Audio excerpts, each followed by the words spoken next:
The iron shackles around the woman's wrists were hot enough to blister skin, yet she did not make a sound. Caleb Thorne watched her from beneath the brim of his hat. His eyes narrowed against the white glare of the Arizona sun. Heat rose in shimmering waves off the hard pan, distorting the horizon until the distant mesas looked like they were melting into the sky. It was a brutal, unforgiving country, a land that demanded a toll from anyone foolish enough to cross it during the high hours of the day. There were 4 riders in total, 2 privates in dusty Union blues, a lieutenant named Granger who wore his rank like a heavy coat, and Caleb, and then there was the prisoner. She rode a mare that had seen better days, her hands bound to the saddle horn with a rough hemp rope that bit deep into her flesh. They called her Tahoma. The soldiers said she was a witch, a demon, a warmonger who had led the raid on the settlement at Silver Creek. They said she had burned houses and slaughtered men while they slept. Looking at her now, Caleb saw only a woman who had been dragged through hell. Her buckskin dress was torn at the shoulder, revealing skin stained with dried blood and dirt. Her hair, black as a raven's wing, was matted and hung loose around a face that was set in stone. She had a split lip, the blood dark and crusted, and a bruise blooming violet across her left cheekbone where a rifle butt had likely found its mark. But it was her eyes that held Caleb's attention. They were dark, intelligent, and filled with a hatred so pure it felt cold even in this furnace of a desert. She did not look defeated. She looked like she was waiting. Lieutenant Granger rode up beside Caleb, wiping sweat from his neck with a yellowed handkerchief. "How much farther to the way station?" "Thorne," Granger asked, his voice rasping with thirst. 2 hours, Caleb said. His voice was low, a rumble that seemed to come from a chest filled with gravel. "Maybe 3 if the horses do not hold up." Granger spat a stream of tobacco juice onto the dry earth. "Damned heat. And for what? Hauling a savage back to Fort Duncan so the colonel can hang her? We should have put a bullet in her head back at Silver Creek and saved the taxpayers the money." Caleb did not answer. He shifted in his saddle, the leather creaking. He had been hired for his tracking skills and his knowledge of the terrain, not for his conversation. He was a man who had learned long ago that words were cheap, and silence was usually safer. He glanced back at Tahoma. She was staring straight ahead, her spine rigid. The rope around her wrists was too tight. He could see the skin turning white around the edges of the hemp, the raw red angry lines where the friction had rubbed away the flesh. A memory flashed through Caleb's mind, unbidden and sharp as a knife. Morning sky laughing by the river, the water slick on her brown skin. Morning sky sang a song he could not understand but felt in his marrow.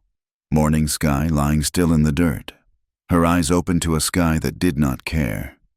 He pushed the thought away, locking it behind the heavy door in his mind where he kept all his ghosts. He had buried that life. He was just a scout now, a man who took wages to lead other men through places they did not belong. "Loosen her ropes," Caleb said. Granger blinked, looking at him as if he had spoken in a foreign tongue. "What?" "The ropes," Caleb said, gesturing with his chin. "They are cutting off her circulation. If she loses her hands, the colonel will not be pleased. He wants a prisoner, not a cripple." Granger sneered. "She is lucky she has hands at all. But fine, Private Miller. Check the squaw's bindings." The young private rode back, grumbling. Caleb watched as the boy roughly adjusted the ropes. Tahoma flinched, a tiny, almost imperceptible movement. But she did not pull away.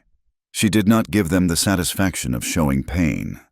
They rode on in silence. The only sounds, the rhythmic clop of hooves on stone and the buzzing of cicadas in the mesquite. By the time they reached the way station, the sun was bleeding red across the western horizon, setting the clouds on fire. The way station was nothing more than a crumbling adobe shack with a corral that leaned dangerously to the left and a roof that had seen better decades. It sat near a brackish seep of water that passed for a spring in this part of the territory. They dismounted, the horses blowing hard. Caleb tended to his mount first, a habit from the war that he could not break. If your horse died, you died. It was that simple. He loosened the cinch, checked the hooves for stones, and rubbed the animal down with a handful of dry grass before leading it to the water trough. The soldiers dragged Tahoma off her horse. Her legs buckled when her feet hit the ground, numb from hours in the saddle. Private Miller laughed and shoved her forward. She stumbled but caught herself, straightening up with a dignity that made the boy's laughter die in his throat. They tied her to the main post of the corral, sitting her in the dust. Granger tossed a canteen at her feet. She stared at it but did not move to drink. Her hands were still bound. Caleb walked over, picked up the canteen, and uncorked it. He knelt beside her. The smell of sage and wood smoke clung to her, beneath the scent of sweat and blood. It was a scent that made his chest ache. "Drink," he said softly. She looked at him. Her eyes were obsidian, unreadable. For a moment, he thought she would spit in his face. Then, slowly, she leaned forward and drank as he held the canteen to her cracked lips. She drank greedily, water spilling down her chin and washing away streaks of dirt. When she was finished, she pulled back. "Why?" she whispered. Her voice was hoarse, unused. "You need water to live," Caleb said. "I am dead already," she answered. He stood up and walked away without another word, feeling her gaze burning a hole in his back. Inside the shack, the air was stale and hot. The soldiers had broken out a bottle of whiskey and were passing it around by the light of a kerosene lantern. Shadows danced on the peeling mud walls. Caleb sat in the corner, his Winchester rifle across his knees. He took a piece of dried beef from his saddlebag and chewed it slowly, tasting nothing. "Pass the bottle to the scout," Granger said, his face flushed with drink. "Come on, Thorne, wash the dust out." "I will stick to water," Caleb said. "Suit yourself." Granger took a long pull and wiped his mouth. "So, tell me, is it true what they say? That you used to run with the gray coats?" "I did a lot of things," Caleb said. "A rebel scout." Granger mused. "And now you guide for the Union. A man of flexible loyalties." "A man has to eat," Caleb said evenly. The conversation drifted, as it always did with men like this, to money and women. The whiskey loosened their tongues and darkened their thoughts. "I heard the colonel put a bounty on her head, but he wants her alive for the trial," Private Miller said, gesturing toward the door where Tahoma was tied outside. "Says it will keep the settlers happy to see a hanging." "Waste of a fine woman," the other private, a heavy-set man named O'Malley, muttered. He leaned back against the wall, his eyes glassy. "Did you see the fire in her? Wild things like that. Some men would pay good money for a night with a wild thing." Granger chuckled darkly. "Watch your mouth." "O'Malley, but you have a point. Why drag her all the way to Fort Duncan just to stretch her neck? We could take her down to Sonora, sell her to the brothels there. No one would know. We could tell the colonel she died of his wounds on the trail." Caleb stopped chewing. The shack went silent, save for the hiss of the lantern. "How much do you think she would fetch?" Miller asked, grinning. $50? $100? "Easy $100, Granger said. "Gold. 2, not this paper script." They laughed, a wet, ugly sound that filled the small room. Caleb felt a coldness settle in his gut. It was a familiar sensation, one he had not felt since the war. It was the feeling of the world tilting on its axis, of a line being drawn in the sand. He looked at the soldiers. They were not men anymore. They were wolves, and outside, tied to a post like a goat waiting for slaughter, was a woman who reminded him of the only good thing he had ever known. He thought of morning sky. He thought of the day he had found her body, the way the light had gone out of the world. He had been too late then. He had been hunting, chasing down glory and bounties while his heart rotted in his chest. He looked at his hands. They were scarred, stained with gunpowder and dirt. They were the hands of a killer, but tonight they felt heavy with a different purpose.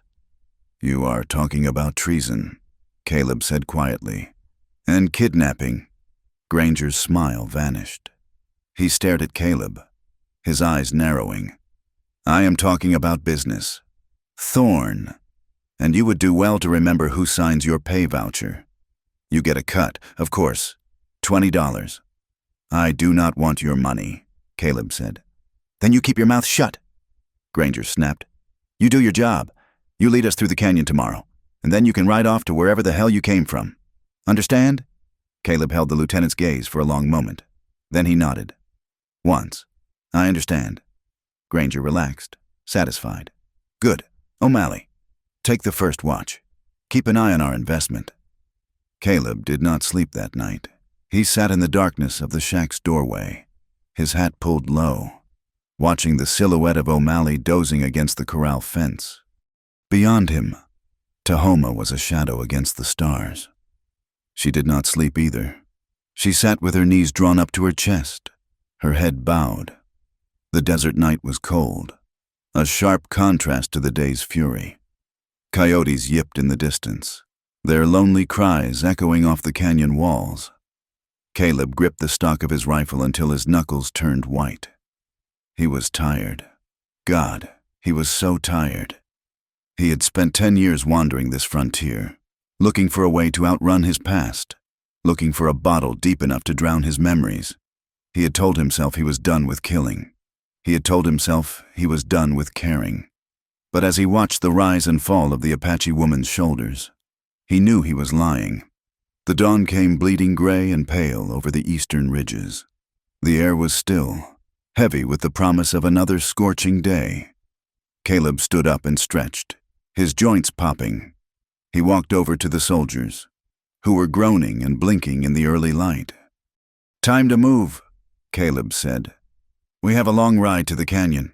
They mounted up in sullen silence, the whiskey leaving them with pounding heads and foul tempers.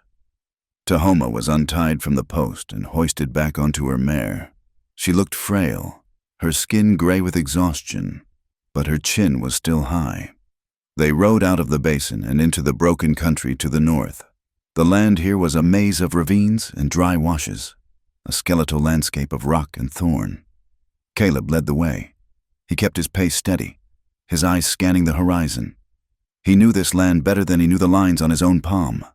He knew where the water was hidden, where the ambushes could be laid, and where a man could disappear if he did not want to be found. About 2 hours into the ride, they came to the edge of a deep, jagged ravine known as Dead Man's Cut. The trail narrowed here, forcing them to ride single file. The drop-off on the right was sheer, 100 feet down to a bed of sharp rocks. Caleb raised his hand, signaling a halt. What is it? Granger asked, riding up behind him. Caleb pointed to the north, toward a ridge of jagged sandstone. Dust, he lied. Moving fast. Could be a raiding party. Or cavalry. Granger squinted, shielding his eyes. I do not see anything. My eyes are better than yours, Caleb said. I will ride ahead, scout the ridge. If it is clear, I will signal. If not, you take the prisoner and head back to the low ground. Granger hesitated, then nodded. Make it quick. Thorn! Caleb turned his horse, but instead of riding toward the ridge, he circled back slightly, bringing him alongside the lieutenant. One more thing, Caleb said. Granger turned to look at him. What? Caleb did not speak. He swung the butt of his heavy Winchester rifle in a brutal, short arc. It connected with Granger's temple with a sickening thud. The lieutenant's eyes rolled back, and he slumped out of his saddle, hitting the ground like a sack of grain. Before the dust had settled, Caleb had jacked around into the chamber and leveled the rifle at the two privates. Get down, Caleb said. His voice was not a rumble now. It was the crack of a whip. Miller and O'Malley stared at him, mouths open, hands hovering near their holsters. He is crazy, O'Malley breathed. Touch those pistols and you die. Caleb said, I will not say it twice. Slowly, terrified by the sudden violence and the cold certainty in the scout's eyes, the two soldiers raised their hands. Get off the horses, Caleb commanded. Boots off, now. They scrambled down, pulling off their boots and tossing them into the ravine. In this country, a man without boots was a man who wasn't going anywhere fast. Start walking, Caleb said, gesturing back the way they had come. If I see you turn around, I will drop you. They did not argue. They grabbed Granger, dragging the unconscious officer by his arms. and began to limp back down the rocky trail, cursing and stumbling. Caleb watched them go until they were out of rifle range. Then he turned to Tahoma. She was watching him with wide, shocked eyes. The mare danced nervously beneath her. Caleb holstered his rifle and drew his knife. He rode alongside her. She flinched as the blade came near, but he only sliced through the ropes binding her wrists to the saddle horn. "Run!" he said. She stared at him, rubbing her chafed wrists. "What? Run!" he repeated harshly. "Go north, into the rocks. Do not stop." She hesitated for only a heartbeat. Then she kicked the mare's flanks. The horse bolted, scrambling up the shale slope and disappearing into the maze of sandstone pillars. Caleb stayed at the ravine's edge for another 10 minutes, watching the soldiers retreat. Then he turned his horse and followed the woman. He did not have to track her far. The mare had thrown a shoe a mile up the wash, and the tracks showed where the horse had gone lame. Footprints, small, wrapped in tattered moccasins, led away from the horse and into the scrub brush. Caleb followed the signs. A broken twig, a scuff in the dust, a drop of blood. He found her 3 miles later. She had collapsed under the twisted branches of a mesquite tree, its thorns casting a lace-like shadow over her body. She lay face down in the dirt, one arm outflung as if reaching for something just out of her grasp. Caleb dismounted and knelt beside her. He turned her over gently. Her skin was burning hot, dry as parchment. Her lips were cracked and bleeding. Dehydration and exhaustion had finally claimed what her will could not. "Stubborn fool," he muttered, but there was no malice in his voice. He uncorked his canteen and wet a rag, dabbing her face. She moaned but did not wake. He looked around. The sun was high now, a white hammer pounding the earth. They could not stay here. The soldiers would eventually regroup, or others would come looking. He lifted her into his arms. She was light, dangerously so, nothing but bone and fierce spirit. He carried her back to his horse and managed to lift her into the saddle, mounting behind her and holding her upright with one arm around her waist. He rode deep into the canyon, turning away from the main trails, guiding the horse up steep, treacherous paths that only a goat or a desperate Apache would attempt. By late afternoon, he found what he was looking for. It was a hollow in the rock face, hidden behind a screen of juniper and tumbled boulders. It was a place he had used years ago, a hideout known only to the wind and the lizards. It offered shade, concealment, and a defensible position. He laid her on a bed of pine boughs and saddle blankets. He built a small, smokeless fire using dry sage and heated water in his tin cup. He crumbled dried beef into the water, making a thin broth. For hours, he sat beside her, dripping the broth into her mouth, forcing her to swallow. He checked her wounds. The wrists were bad, infected. He cleaned them with whiskey from a flask he kept for emergencies and bound them with strips of clean cloth from his saddlebag. She woke as the sun was setting, the light turning the canyon walls to blood red and purple. Her eyes snapped open, instantly alert. She tried to sit up, scrambling backward until her back hit the rock wall. Her hand went to her belt for a knife that wasn't there. "Peace," Caleb said. He was sitting on the other side of the fire, his hands visible on his knees. "You are safe." She stared at him, her chest heaving. She looked at the bandages on her wrists, then back at him. You hit the blue coat," she rasped. "I did. Why?" "He talked too much," Caleb said. She narrowed her eyes. "You let me go. Then you followed me." "You did not get very far," he pointed out. "You would have died under that tree." "Better to die free than live in a cage," she spat. "Maybe," Caleb said, "but living is usually better, if you can manage it." She fell silent, watching him with the wariness of a trapped wolf. She did not trust him. He could see it in the tension of her shoulders, the way she tracked his every movement. To her, he was just another white man, another enemy in a world full of them. Caleb stirred the fire. The flames crackled, sending sparks drifting up into the darkening sky. "Who are you?" she asked. "Caleb, you are a scout, a tracker. "You hunt my people," Caleb looked into the fire. The guilt washed over him. A familiar, suffocating tide. Flashback. He was younger then, harder. The war had ended, but the killing hadn't. He had ridden with a company of Texas Rangers, hunting Comanches and Apaches along the border. It was a job. It was revenge for friends lost, for a way of life destroyed. He remembered the smell of a burning village, the screams, the chaos. He remembered raising his rifle, aiming at a warrior who turned to fight. And then, months later, he remembered meeting Morning Sky. She had been a captive of the Comanches, traded to a trader, abandoned. He had found her half-starved. He had meant to take her to the reservation. Instead, he had fallen in love. It was a slow, terrifying thing.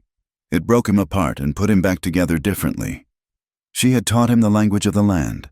She had taught him that his enemy had a face, a name, a soul. He remembered the day she died. Not from a bullet, but from a fever that burned her up while he was 3 days away, hunting for meat to fill their winter larder. He had come back to a cold hearth and a silence that had never left him. End flashback. I hunted, Caleb said, his voice thick. And I was hunted. The world turns. You have ghosts, she said. It was not a question. We all have ghosts, he replied. Thunder rumbled in the distance, a low growl that vibrated through the rock. The air pressure dropped, heavy and electric. A summer storm was breaking over the desert. Within minutes, the rain came. It didn't start gently. It fell in sheets, a deluge that turned the dust to mud and obscured the canyon walls. Lightning flashed, illuminating the hollow in stark, blue-white bursts. Tahoma shivered. She was still weak, and the drop in temperature was sudden. She curled into herself in the corner of the lean-to, wrapping her arms around her knees. Caleb fed the fire, shielding it with his body to keep the rain from drowning it. He took his heavy duster coat and tossed it across the small space. It landed over her shoulders. She stiffened, then pulled the heavy wool tight around her. They sat in silence for a long time, listening to the rain drum against the stone. The storm raged outside, a chaotic symphony of wind and water. But inside the small hollow, there was a strange, fragile peace. Caleb looked at her. She was watching him again. The hostility in her eyes had dimmed, replaced by confusion and something else. Curiosity, perhaps. You saved me, she said softly, the words barely audible over the rain. Do not read too much into it, Caleb grunted. I just do not like seeing things caged. She touched the bandage on her wrist. They said I killed settlers, women and children. Did you? She looked him straight in the eye. I fought soldiers who burned my sister's lodge. I fought men who came to steal our land. But I never killed a child. I never killed anyone who did not have a weapon in their hand. Caleb nodded. He believed her. He didn't know why, but he believed her. Rest, he said. We move tomorrow. We have a lot of ground to cover if we want to keep our hair. She lay down, pulling the duster up to her chin. She watched him for a moment longer, her eyelids drooping. The fire popped, a sudden brightness in the dark. Tahoma, she whispered. Caleb looked up from the flames. What? My name, she said, her voice drifting into sleep. It is Tahoma. Caleb watched her as her breathing evened out. I know, he said to the empty air. I know. He turned back to the fire, the name echoing in his mind like a prayer he had forgotten how to say. Outside, the storm raged on, washing the world clean, washing away the tracks of the men they used to be and the woman she had been, leaving only the unknown path ahead. The dawn air was cold enough to snap iron, a sharp blue stillness that lay over the high desert before the sun could rise and burn it away. In the silence of the rock hollow, the fire had died down to a bed of gray ash and sullen red coals. Tahoma opened her eyes. She did not wake with a start. She woke with the instant, frozen clarity of a hunted animal. For a long moment, she did not move a muscle, her breath shallow and controlled. her ears straining against the silence. She heard the slow, rhythmic chewing of the horse picketed nearby and the deep, steady breathing of the white man. Caleb. He lay on the other side of the fire pit, wrapped in a wool blanket, his hat pulled low over his eyes. He looked like a pile of rags discarded in the dirt, motionless and heavy with sleep. Tahoma sat up slowly, wincing as the movement pulled at her bruised ribs. Her wrists throbbed where the ropes had eaten into the skin, but the pain was a distant thing, a dull roar she had learned to ignore long ago. She looked at her ankles. They were swollen, purple and yellow like a stormy sky, twisted from her desperate flight the day before. She tested her weight. Pain shot up her leg, white-hot and sickening, but she bit the inside of her cheek until the copper taste of blood filled her mouth. She would not cry out. She would walk on broken bones before she let this man take her back to the cage.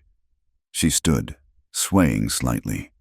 The white man did not stir. She took a step, then another. The ground was littered with loose shale, treacherous and noisy. But she moved with the ghost step her father had taught her, rolling her foot from outside to in, testing the earth before committing her weight. She made no more sound than a drifting shadow. She reached the edge of the hollow. Freedom lay just beyond the screen of juniper, out in the vast, broken maze of the canyon. If she could just get to the high ridges, she could disappear. She could find water where white men saw only dust. She could survive. "You will not make a mile on that leg." The voice was low, calm, and coming from directly behind her. Tahoma spun around, her hand instinctively reaching for a weapon she did not have. Caleb was sitting up, his blanket falling away from his shoulders. His hat was pushed back, revealing eyes that looked like they had not slept at all. He held a tin cup of coffee in one hand and his Winchester rifle lay across his lap, his hand resting casually near the trigger guard. "I did not hear you move," she hissed, the shame of it burning hotter than her ankle. "I did not move," Caleb said. He took a sip of the coffee. "I was awake before you opened your eyes." "I'm leaving," she stated, her chin lifting in defiance. "I see that," he said. He gestured toward the canyon mouth with the cup. "There is a patrol of 6 riders sweeping the lower wash. I saw their dust 10 minutes ago. You walk out there limping like a crippled mare, and they will have you in irons before the sun clears the horizon." Tahoma stared at him, her chest heaving.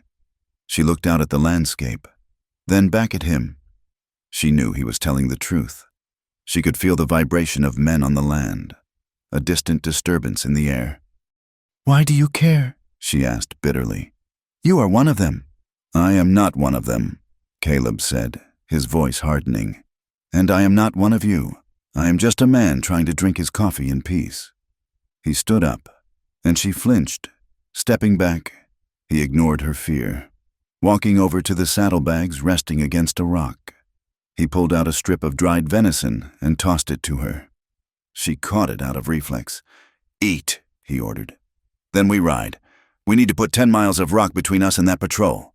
"I will not go back to the fort," she said, clutching the meat but not eating it.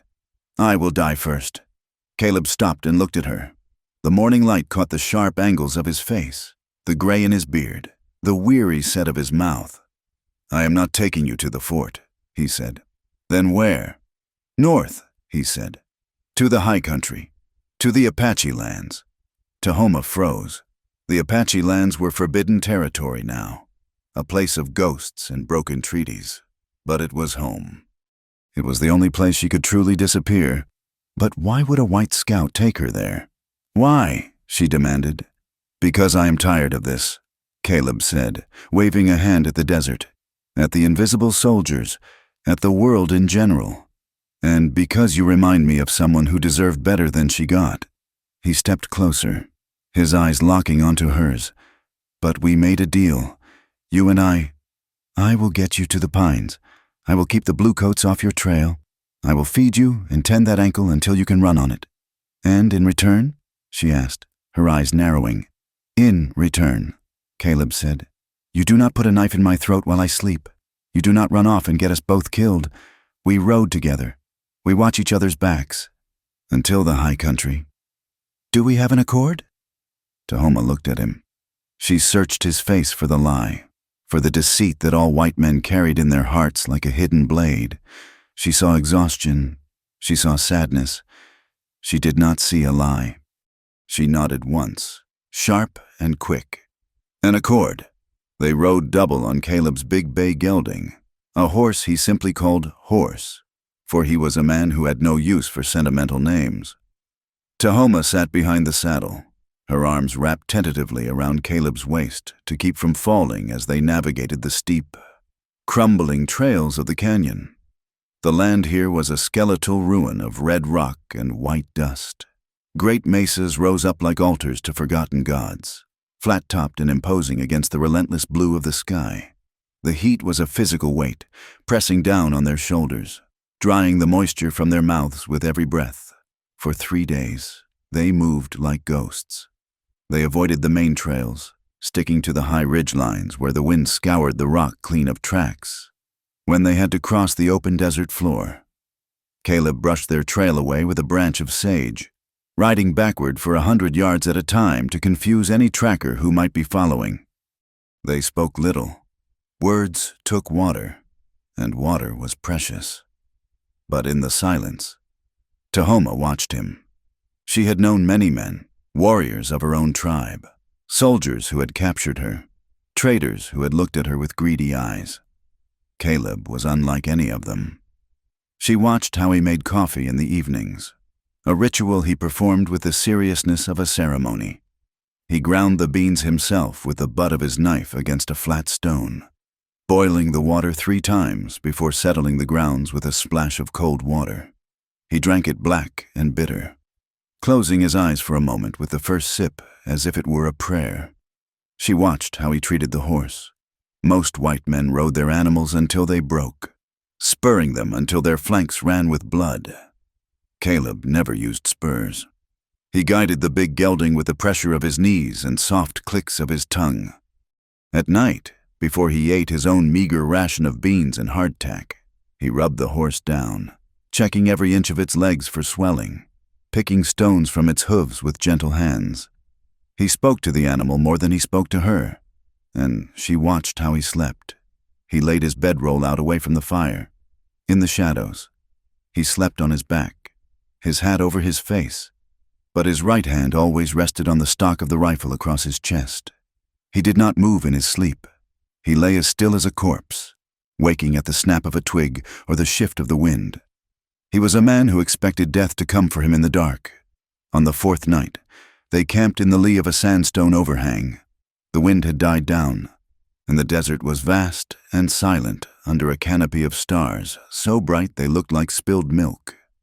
Caleb was cleaning his rifle, the metal gleaming in the firelight as he oiled the action with a rag. Tahoma sat on the other side of the small fire, mending a tear in her moccasin with a bone needle she had fashioned from a rabbit they had caught earlier. "The marks on your back," Caleb said suddenly, not looking up from the gun. "They are old." Tahoma stiffened. She had washed in a stream earlier that day while he kept watch, and she had thought he had not looked. "They are old," she agreed, her voice flat. "Not a whip," Caleb said. "A knife, but not deep enough to kill, just deep enough to mark." "They are marks of shame," Tahoma said. She set the moccasin down and looked into the fire. "But not the shame the white men think." Caleb stopped polishing. He looked at her, waiting. "My sister," Tahoma said, the words tasting like ash in her mouth. "Her name was Little Bird. She was beautiful, gentle, not like me. The soldiers took her 2 winters ago. They took her to a camp near the border. They used her." She paused, her hands clenching into fists. "I went to get her back. I crept into the camp at night. I cut her bonds. We were almost to the horses when the alarm was raised. I fought them. I killed one of them. But there were too many. They took us both." "And the scars?" Caleb asked softly. "The soldiers did not give them to me," Tahoma said, looking up at him, her eyes blazing with a cold, ancient anger. "My own people did?" Caleb frowned. "Why?" "Because I failed," she said. And because when we returned, after the soldiers had finished with us and traded us back for blankets and whiskey, my sister was broken. Her mind was gone. She walked into the river one morning and did not come out. The elders said it was my fault. They said I had brought bad medicine by trying to change what was woven. They said a woman who fights like a warrior disrupts the harmony of the world. She touched her shoulder, where the jagged white lines ran down her back under the buckskin. They cut me to let the bad spirits out, she said. And then they told me to leave, to walk away and never speak the name of the people again. I was dead to them before the soldiers ever caught me at Silver Creek. The silence that followed was heavy, filled with the weight of her isolation. She was a woman without a tribe, without a family, hunted by one world and rejected by the other. Caleb looked at her for a long time. He saw the pride that held her together like iron bands around a breaking barrel. "There is no honor in casting out your own," Caleb said quietly. "Not for trying to save blood. Honor is a word men use to justify what they do," Tahoma said. She picked up her needle again. "It puts no food in the belly." Later, as the fire burned low, Tahoma began to hum. It was barely a sound, a low, mournful melody that rose and fell with the wind. It was a song her mother had sung, a song for the traveling dead, to guide them across the stars. She saw Caleb flinch. He had been pouring the last of the coffee, but his hand jerked, splashing the dark liquid onto the dust. He set the pot down hard. He turned his back to her, walking to the edge of the light, staring out into the darkness. His shoulders were rigid, the muscles in his neck corded tight. She stopped singing. "What is it?" "Do not sing that," he said. His voice was rough, like grinding stones. "It is only a song." "It is not only a song," he snapped, turning to face her. There was a raw, open wound in his eyes that frightened her more than his anger. "Just go to sleep, Tahoma." He walked away into the dark, leaving her alone by the dying fire. She watched him go, realizing for the first time that the silence he wore like armor was not to keep the world out, but to keep something terrible inside. 2 days later, the weather turned. The heat broke, replaced by a howling wind that tore down from the north, carrying grit that scoured the skin raw. The sky turned a bruised purple, and the temperature plummeted. They sought shelter in a deep cave system halfway up a limestone ridge. It was dry and out of the wind, the floor covered in soft sand. Caleb brought the horse inside, picketing him near the entrance where the scrub brush grew. They sat deep in the cave, a small fire flickering between them. The wind moaned outside, a sound like grieving women. Caleb was restless. He paced the small space, checking his rifle, checking the horse, checking the entrance. Finally, he sat down heavily across from her. He looked tired, the lines around his eyes etched deep. "She used to sing that," he said. Tahoma did not have to ask who. She waited. "Morning Sky," Caleb said. The name sounded strange on his tongue, rusty and unused. That was her name. She was Apache, Chiricahua. Tahoma's eyes widened. "You had an Apache wife." "I did," Caleb said. He stared into the flames, seeing a face that had been dust for years. "I was a ranger then. I found her after a raid. I should have turned her in. I didn't. We lived in a cabin in the foothills, away from everyone, for 3 years. He picked up a stick and snapped it in two. She was the only thing in this world that made sense to me. She taught me your language. She taught me how to listen to the land. She sang that song when she worked the hides." "What happened to her?" Tahoma asked softly. "I killed her," Caleb said. Tahoma still went. "You?" "Not with a gun," Caleb said, shaking his head. "With my pride, with my stupidity. We were low on food. Winter was coming on hard. She was heavy with children. I told her I would go north, hunt the elk herds, and be back in a week. She asked me not to go. She said the spirits were restless. She said she was afraid." He looked at his hands, opening and closing them. "I laughed at her. I told her she was a warrior's woman and should not fear the dark. I left. The storm hit 2 days later, 10 feet of snow. I could not get back through the pass. It took me 3 weeks." He looked up at Tahoma, and his eyes were empty of everything but regret. "When I got back, the fire was out. The cabin was as cold as the grave. She had gone into labor alone. Something went wrong. She died there, in the dark, freezing and alone, calling for me. I found her holding our son. He was dead too. The wind howled outside. But in the cave, the silence was absolute. Tahoma looked at this man, this enemy, this savior. She saw the monster he thought he was, and she saw the man he actually was. "You did not kill her, Caleb," she said. Her voice was firm. "The winter killed her. Life killed her. It happens. I left her," he whispered. "And you have been punishing yourself for it every day since." Tahoma said, "You walk through the world like a ghost because you think you should have died with her." Caleb did not answer. He pulled his hat down and leaned back against the rock wall, closing his eyes. But he did not push her away this time. The attack came 2 nights later. They were camped in a dense thicket of mesquite near a dry creek bed. The moon was hidden behind clouds. The darkness absolute. Tahoma was asleep when the sound of snarling woke her.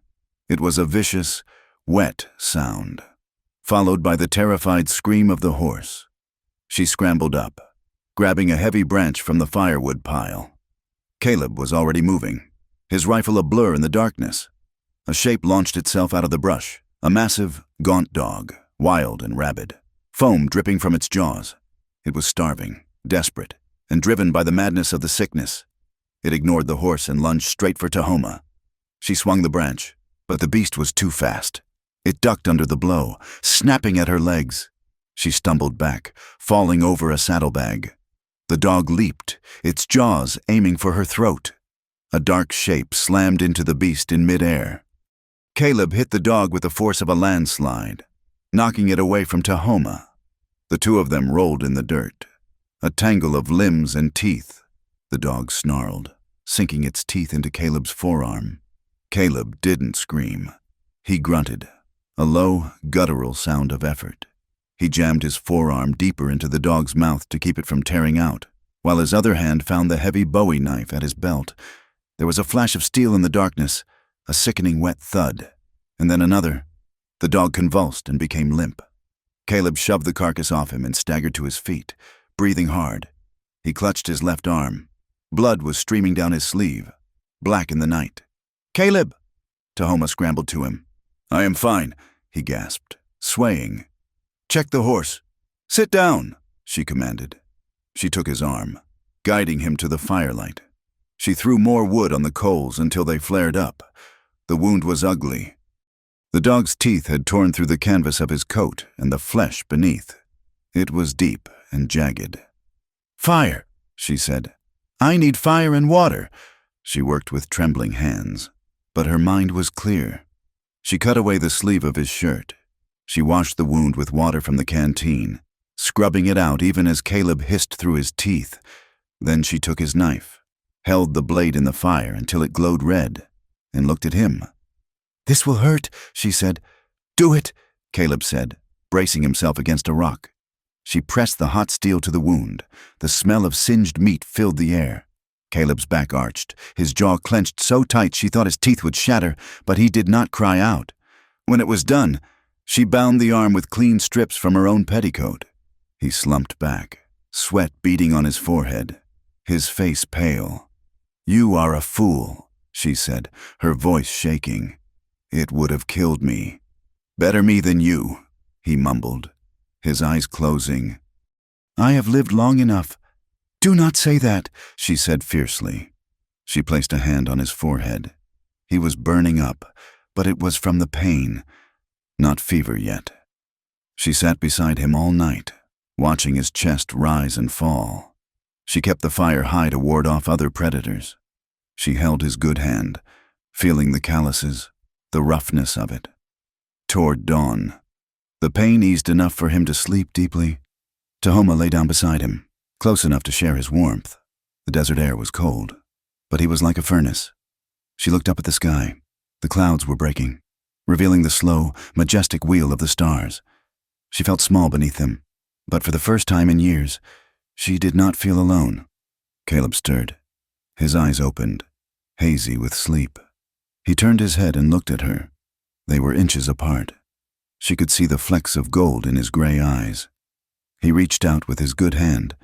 His fingers were hesitant, hovering near her face. Then, slowly, he brushed a loose strand of black hair away from her cheek. His knuckles grazed her skin, rough and warm. She did not pull away. She did not breathe. His hand lingered for a moment, cupping her cheek, his thumb brushing the line of her jaw. It was a touch of wonder, not possession. It was an acknowledgement of survival, of two broken things fitting together in the dark. Then his hand dropped. "Go to sleep, Tahoma," he whispered. "I am not tired," she whispered back. They lay in silence, the space between them charged with something new, something terrifying and fragile. It was not love, not yet. It was the recognition of a shared soul. "Caleb," she said softly. "Yeah? What kind of man frees a prisoner and expects nothing in return?" Caleb looked at the stars, a sad, faint smile touching his lips. "One who's been one himself," he answered. He closed his eyes, and the silence of the desert wrapped around them, not as a shroud, but as a blanket. Tahoma closed her eyes too, and for the first time since she had been taken from her home, she slept without dreaming of cages. The air changed first. The suffocating, dusty heat of the lowlands gave way to a crisp, thin chill that smelled of pine resin and damp earth. They had been climbing for 2 days, leaving the red rock mesas behind for the jagged spine of the Mongolian rim. Here, the world was green and gray, shadowed by towering ponderosa pines and thickets of gamble oak. Tahoma rode in front now. The terrain was a tangle of deadfalls and hidden ravines, a landscape that swallowed tracks and confused the eye. But Tahoma moved through it with an instinct that went deeper than memory. She was following a ghost trail, a path used by her ancestors to move between summer and winter hunting grounds, long forgotten by the younger generation and utterly unknown to the white soldiers who mapped the territory with straight lines and brass compasses. Caleb followed on the big bay, watching her. Her back was straight, her movements fluid despite the lingering stiffness in her ankle. She belonged here, in the desert. She had been a survivor, enduring the sun and the thirst. Here, in the high forests, she was something else. She was part of the silence. They stopped near a spring that bubbled up from a crack in a granite wall, feeding a pool of water so clear it looked like liquid glass. It was secluded, surrounded by a ring of aspen trees that shivered in the mountain breeze. "We stop here," Tahoma said, sliding off the horse. "Water is good medicine." Caleb dismounted, wincing as his boots hit the ground. The dog bite on his arm was healing, the edges scabbing over, but it still throbbed with a dull, persistent ache that traveled up to his neck. He led the horse to the water's edge and let it drink, then turned to find Tahoma watching him. "Wash," she said. "The dust of the lowlands carries bad spirits." Caleb looked at the water, then at his own grime-streaked clothes. He felt coated in a layer of sweat and dirt that had become a second skin. He nodded. He walked to the far side of the pool, giving her privacy, and began to strip. He hung his gun belt on a low branch, keeping it within arm's reach. He pulled off his boots, his shirt, his trousers. The air was cold on his skin, raising goose flesh, but it felt clean. He waded into the water. It was shockingly cold, a bite that stole the breath from his lungs. He gasped, splashing water over his face and chest, scrubbing away the grit. When he wiped the water from his eyes, he saw her. She had undressed on the opposite bank and waded in until the water lapped at her waist. She was not looking away. She was looking at him. For a moment, neither of them moved. The forest went silent, the birds quieting as if holding their breath. Caleb stood exposed, not just in his nakedness, but in his history. His body was a map of violence. There was the jagged, puckered ridge on his thigh from a Comanche lance, the burn scar on his ribs from a black powder mishap, the fresh, angry marks of the dog's teeth on his forearm, and older, fainter lines, scratches and tears from a life lived in thorns and stone. But then he looked at her. Her copper skin was marred by the white, jagged lines she had told him about. The marks of her own people's rejection slashing down her back. There were bruises fading to yellow on her arms and hips, and on her shoulder. A brand, a small, crude mark left by the soldiers at the fort, marking her as property of the U.S. government. It was a brutality that made his stomach turn. Tahoma saw his eyes on her scars. She did not cover them. She stood tall, the water rippling around her, defying him to pity her. "You look like an old map," she said, her voice echoing slightly off the rocks. Caleb blinked, surprised by the sudden break in the tension. He looked down at himself. "A map to places no one should go," he grunted. "And I?" she asked, tilting her head. "What am I?" Caleb looked at her, really looked at her. "You are the fire that burned the map." She stared at him for a second, stunned. Then a sound bubbled up from her throat. A laugh. It was rusty and sharp, but genuine. Caleb felt a smile tugging at the corner of his own mouth. Foreign and strange. "We are a pair of broken pots," she said, splashing a little water toward him. "Leaking water everywhere." "Speak for yourself," Caleb said, sinking lower into the freezing water. "I am holding water just fine. It is the cold that is killing me." They washed in silence after that, but the heaviness was gone. The air between them had shifted, the shared acknowledgement of their damaged bodies stripping away a layer of defense that clothes had kept in place. That night, they camped in a hollow of pine needles, sheltered by the massive roots of an ancient tree. The fire was small, a precise arrangement of dry sticks that gave off heat without throwing smoke high into the canopy. They ate the last of the dried beef and shared a tin of peaches Caleb had been saving. The syrup was sweet and thick, a luxury that felt almost sinful in the wilderness. Tahoma licked the syrup from her fingers, her eyes reflecting the dancing flames. Caleb watched her, the rifle resting across his knees forgotten, the memory of her in the water, the proud line of her back and the curve of her hip, burned in his mind brighter than the fire. She looked up and caught him staring. She did not look away. "The wind is cold tonight," she said softly. "It is the altitude." Caleb answered. His voice sounded rough to his own ears. She moved. It was a simple shift of position, sliding from her side of the fire to his. She sat beside him, close enough that he could feel the heat radiating from her arm, close enough to smell the scent of pine and clean skin and woman. Caleb's heart hammered against his ribs like a trapped bird. He had not been this close to a woman in 10 years. He had not wanted to be. "Caleb," she whispered. He turned his head. Her face was inches from his. In the firelight, the harsh lines of her exhaustion were softened. Her lips were parted slightly, her dark eyes searching his face for something he wasn't sure he had left to give. "Tahoma, he started, but the words died in his throat. He didn't know what to say. He didn't know how to warn her that he was a ruin, a man hollowed out by grief and violence. She did not wait for his words. She reached out, her hand trembling slightly, and touched his cheek. Her fingers were rough, calloused from work and war, but her touch was gentle. "Do not talk," she said. "There is too much talk in the world." She leaned in. Caleb froze for a heartbeat, a lifetime of instinct screaming at him to keep his guard up, to keep the wall high. Then, with a shuddering exhale, he let it fall. He leaned in to meet her. Their lips touched. It was not a collision, but a question, a hesitant, terrified exploration. Her mouth tasted of peach syrup and wood smoke. He kissed her slowly, carefully, as if she were made of glass that might shatter under too much pressure. She made a small sound in her throat, a whimper of need that shattered his restraint. Caleb's hand came up to cup the back of her head, his fingers tangling in her thick, damp hair. He deepened the kiss, pulling her closer. She pressed against him, her hands clutching the lapels of his coat, anchoring herself to him. The fire cracked loudly, a popping of sap that sounded like a gunshot, but neither of them flinched. The world outside the circle of light ceased to exist. There was only the heat of the fire and the heat of her. They broke apart, breathless, foreheads resting against each other. Caleb's hands were shaking. "This is dangerous," he whispered. his voice ragged. "Life is dangerous."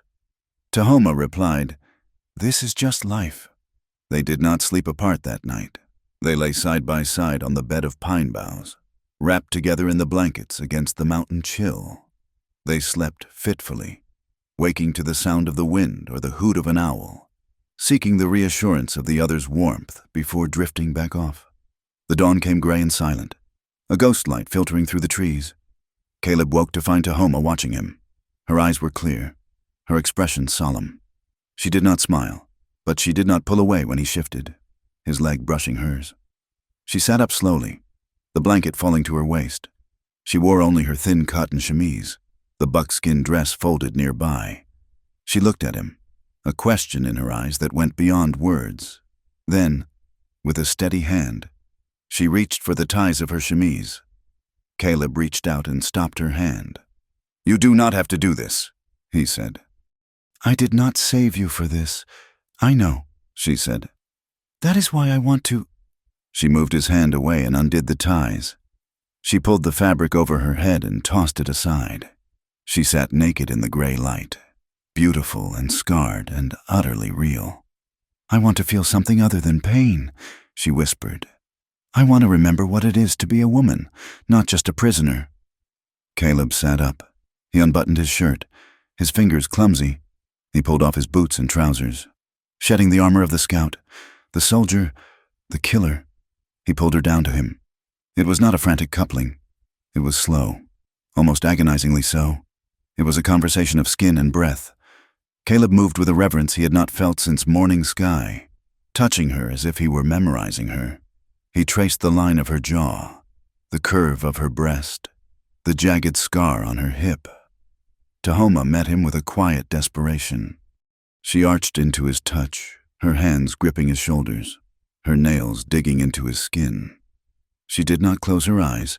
She watched him witnessing her. When he entered her, she let out a long, shuddering breath, wrapping her legs around him. There was no hurry. They moved together in a rhythm as old as the mountains around them, a slow rocking that sought to bridge the chasm between two lonely souls.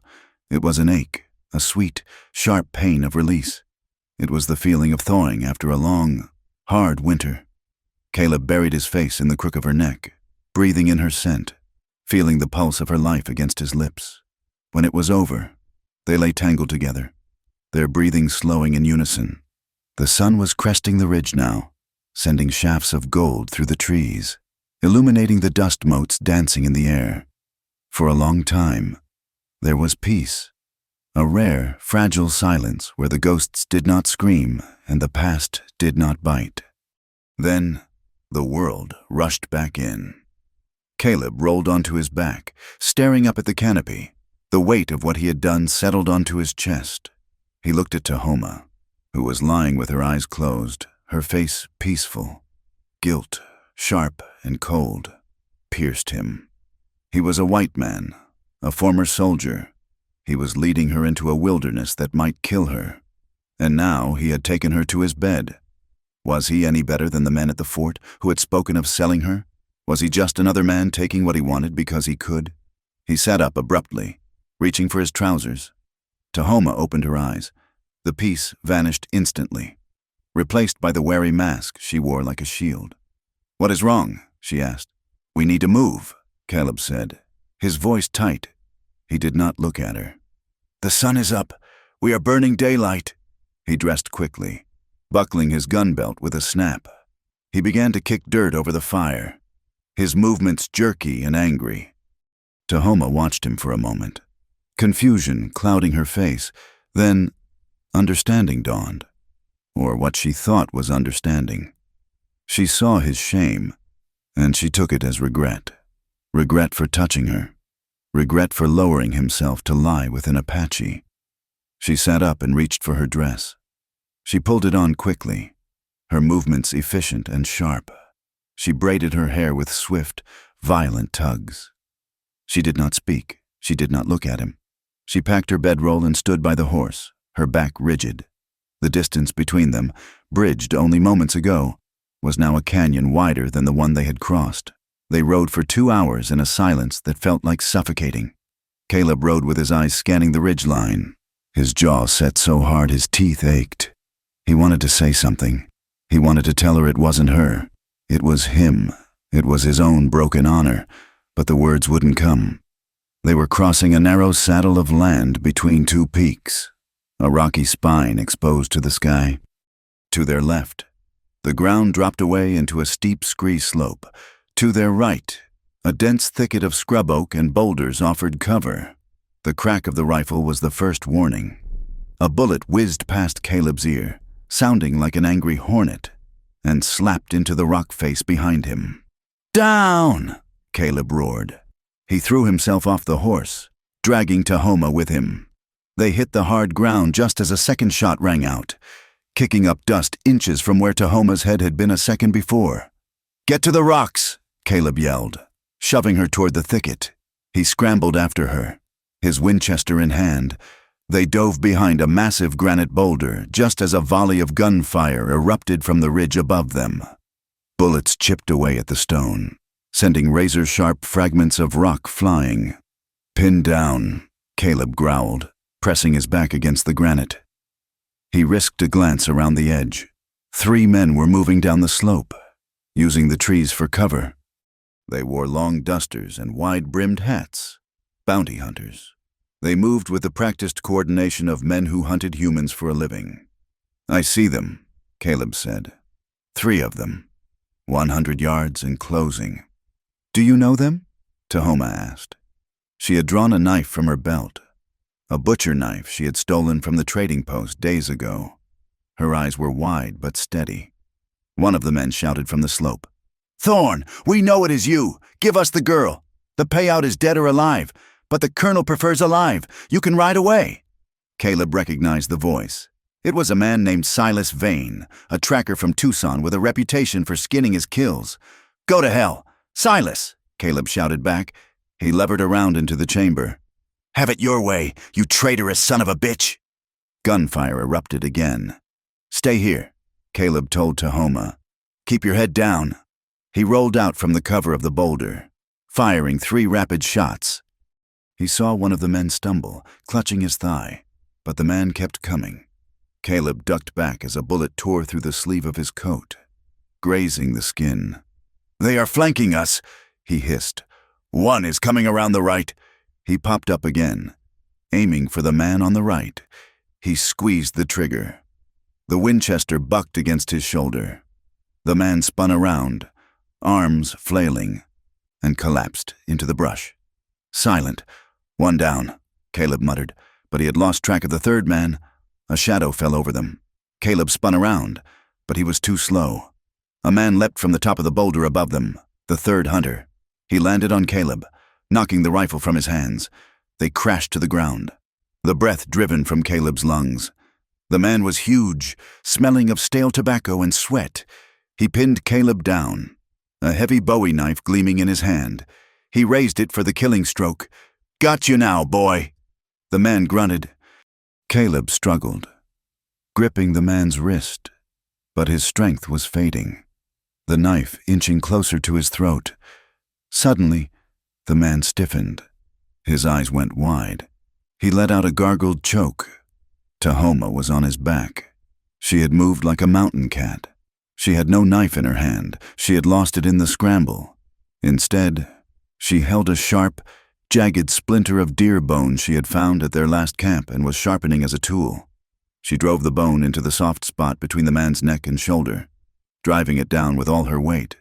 The man screamed, a high, terrible sound, and rolled off Caleb, thrashing. Caleb scrambled for his revolver. He brought it up, but there was no need. The man lay still, blood pooling dark in the dust. "Behind you!" Tahoma screamed. Caleb turned. Silas Vane, the leader, was 20 yards away, kneeling, his rifle leveled. Caleb fired from the hip. At the same instant, Vane fired. Caleb felt a blow like a sledgehammer hit his left shoulder. The impact spun him around and threw him to the ground. His vision went white, then red. He heard Vane curse, heard the sound of scrambling boots on rock. His shot had gone wide, but it had been close enough to spook the bounty hunter. Vane was running, realizing the odds had turned. "I will be back, Thorn!" Vane's voice drifted back, thin with distance and rage. "I will bring the whole damn territory down on you." Then there was silence, broken only by the wind and Caleb's ragged breathing. The pain was a living thing, a hot iron boring into his shoulder. Caleb lay on his back, staring at the sky. It was spinning slowly. "Caleb!" Tahoma's face appeared above him. She looked terrified. She pressed her hands against his shoulder. Blood, hot and sticky, welled up between her fingers. "The bullet!" Caleb gasped, his teeth gritted. "Is it inside?" Tahoma tore his shirt open. She examined the wound. "No, it passed through, clean through the meat, but you are bleeding bad." She didn't panic. She moved with a terrifying efficiency. She cut strips from his shirt. She packed the wound tight, applying pressure until Caleb nearly blacked out from the agony. "We cannot stay here," she said. "Vane will bring others. We need to hide." She helped him stand. The world tilted. He leaned heavily on her, his arm useless at his side. She was small, but she was made of iron. She took his weight without buckling. They left the horse. It would leave too much of a trail, and they couldn't take it where they were going. Tahoma slapped its rump and sent it running back down the trail. She led Caleb deep into the thicket, crawling through tunnels of scrub oak until they found a small depression under a rock shelf. Hidden from the world. Caleb collapsed onto the dirt. Fever was already scratching at the back of his mind. "I need to close it," Tahoma said. She was gathering things from her pouch. "If I do not sew it, it will fester." She produced a needle, the same bone needle she used for her moccasins, and a spool of thread made from twisted fibers of yucca and inner bark. "Do it," Caleb whispered. She cleaned the wound with the last of the whiskey. Then she began to stitch. Her hands, which had wielded a bone shiv only minutes ago with lethal force, were now shaking. She bit her lip until it bled, forcing them to be steady. Caleb watched her through a haze of pain. Every pass of the needle was a fresh torture, but he focused on her face, on the sweat beading on her forehead, on the fierce determination in her eyes. "You killed him," Caleb rasped. "That man on the rock, he was going to kill you," she said, not looking up. "You saved me. We are even." She tied off the last stitch and sat back, wiping her bloody hands on the grass. Caleb's breathing was shallow. The fever was setting in fast, his skin burning to the touch. "Rest now," she said. She draped her duster over him. "Tahoma," he mumbled. His mind was drifting, floating back to other times, other pains. "I am here. Why were you banished?" he asked. The question had been gnawing at him. "You said you killed your betrothed." Tahoma looked away, into the shadows of the rock shelf. His name was Goyath. He was a powerful warrior, cruel. When my sister vanished, he laughed. He said she was weak. He said I was his now. She picked up a stone and turned it over in her hand. "He came to my wickiup one night. He was drunk on trader whiskey. He tried to take me. He said a woman who cannot keep her family does not deserve respect. He put his hands on me." Her voice dropped to a whisper. "I did not use a knife. I used a rock. I hit him until he stopped moving. The council said I had murdered a warrior. They said I had spilled Apache blood in anger. They cast me out into the desert to die." Caleb closed his eyes. He saw the scene, the desperate struggle, the rage, the survival. "Brave," he whispered. "So brave." "No," she said. "Just alive." Caleb shivered. The cold was seeping into his bones, despite the fever. "I killed her too," he said suddenly. The words spilled out, unbidden, unlocked by the heat in his blood. "Morning sky," Tahoma said softly. "I left her," Caleb said, tears leaking from his closed eyes. "I went hunting, for elk. I wanted to prove I could provide. I wanted to be a hero. I let my pride take me away from the fire." He thrashed slightly, gripping the dirt. She died alone. Tahoma, she died screaming for me. And I was miles away, dragging a carcass through the snow. I never forgave myself. I never went back to the cabin. I burned it. I burned it all. Shh. Tahoma hushed him. She moved closer. She lifted his head and placed it in her lap. I am sorry. He wept, the delirium taking hold. I am so sorry. Morning sky, I am so sorry. He wasn't speaking to Tahoma anymore. He was speaking to a ghost. Tahoma stroked his hair, her fingers combing through the sweat-dampened strands. She felt the heat of his skin, the tremor of his guilt. She saw the man beneath the scars now. He was not a monster. He was a man broken by the same harsh world that had broken her. He carried a mountain of guilt for a sin that was merely a tragedy. Sleep, Caleb, she whispered. She began to chant softly. It was a prayer to the mountain spirits, the gone. She asked them to drive the fire from his blood. She asked the wind to cool his brow. She asked the spirits of the dead to forgive him, for he had punished himself enough. He did not understand the words, but the rhythm of her voice anchored him. He stopped thrashing. His breathing hitched, then steadied. Night fell fully over the mountain. The air grew freezing cold. Tahoma lay curled around him, her body shielding him from the draft. He was the scout, the protector, the one who knew the way. But tonight, he was the child lost in the dark, and she was the one holding the torch. I guard you now, she whispered into the darkness. Sleep. And as the moon rose over the jagged peaks, watching over the two exiles huddled in the stone, the roles turned, and the bond between them hardened from glass into steel. The fever broke on the fourth day, leaving Caleb weak as a newborn foal but clear in the head.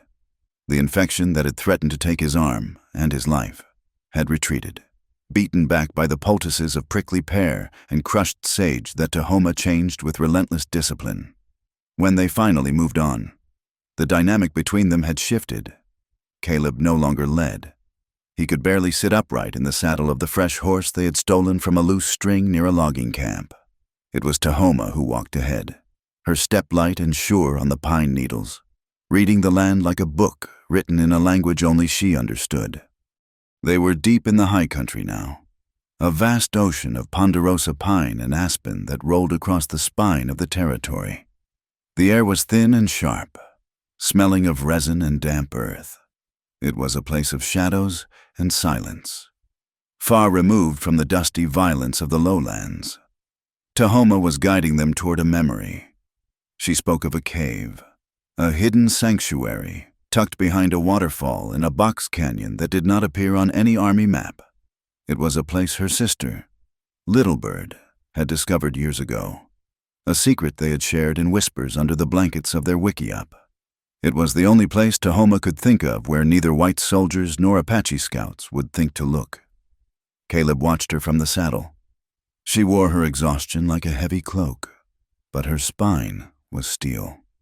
She stopped frequently to check his bandages or offer him water, her eyes scanning the tree line for threats.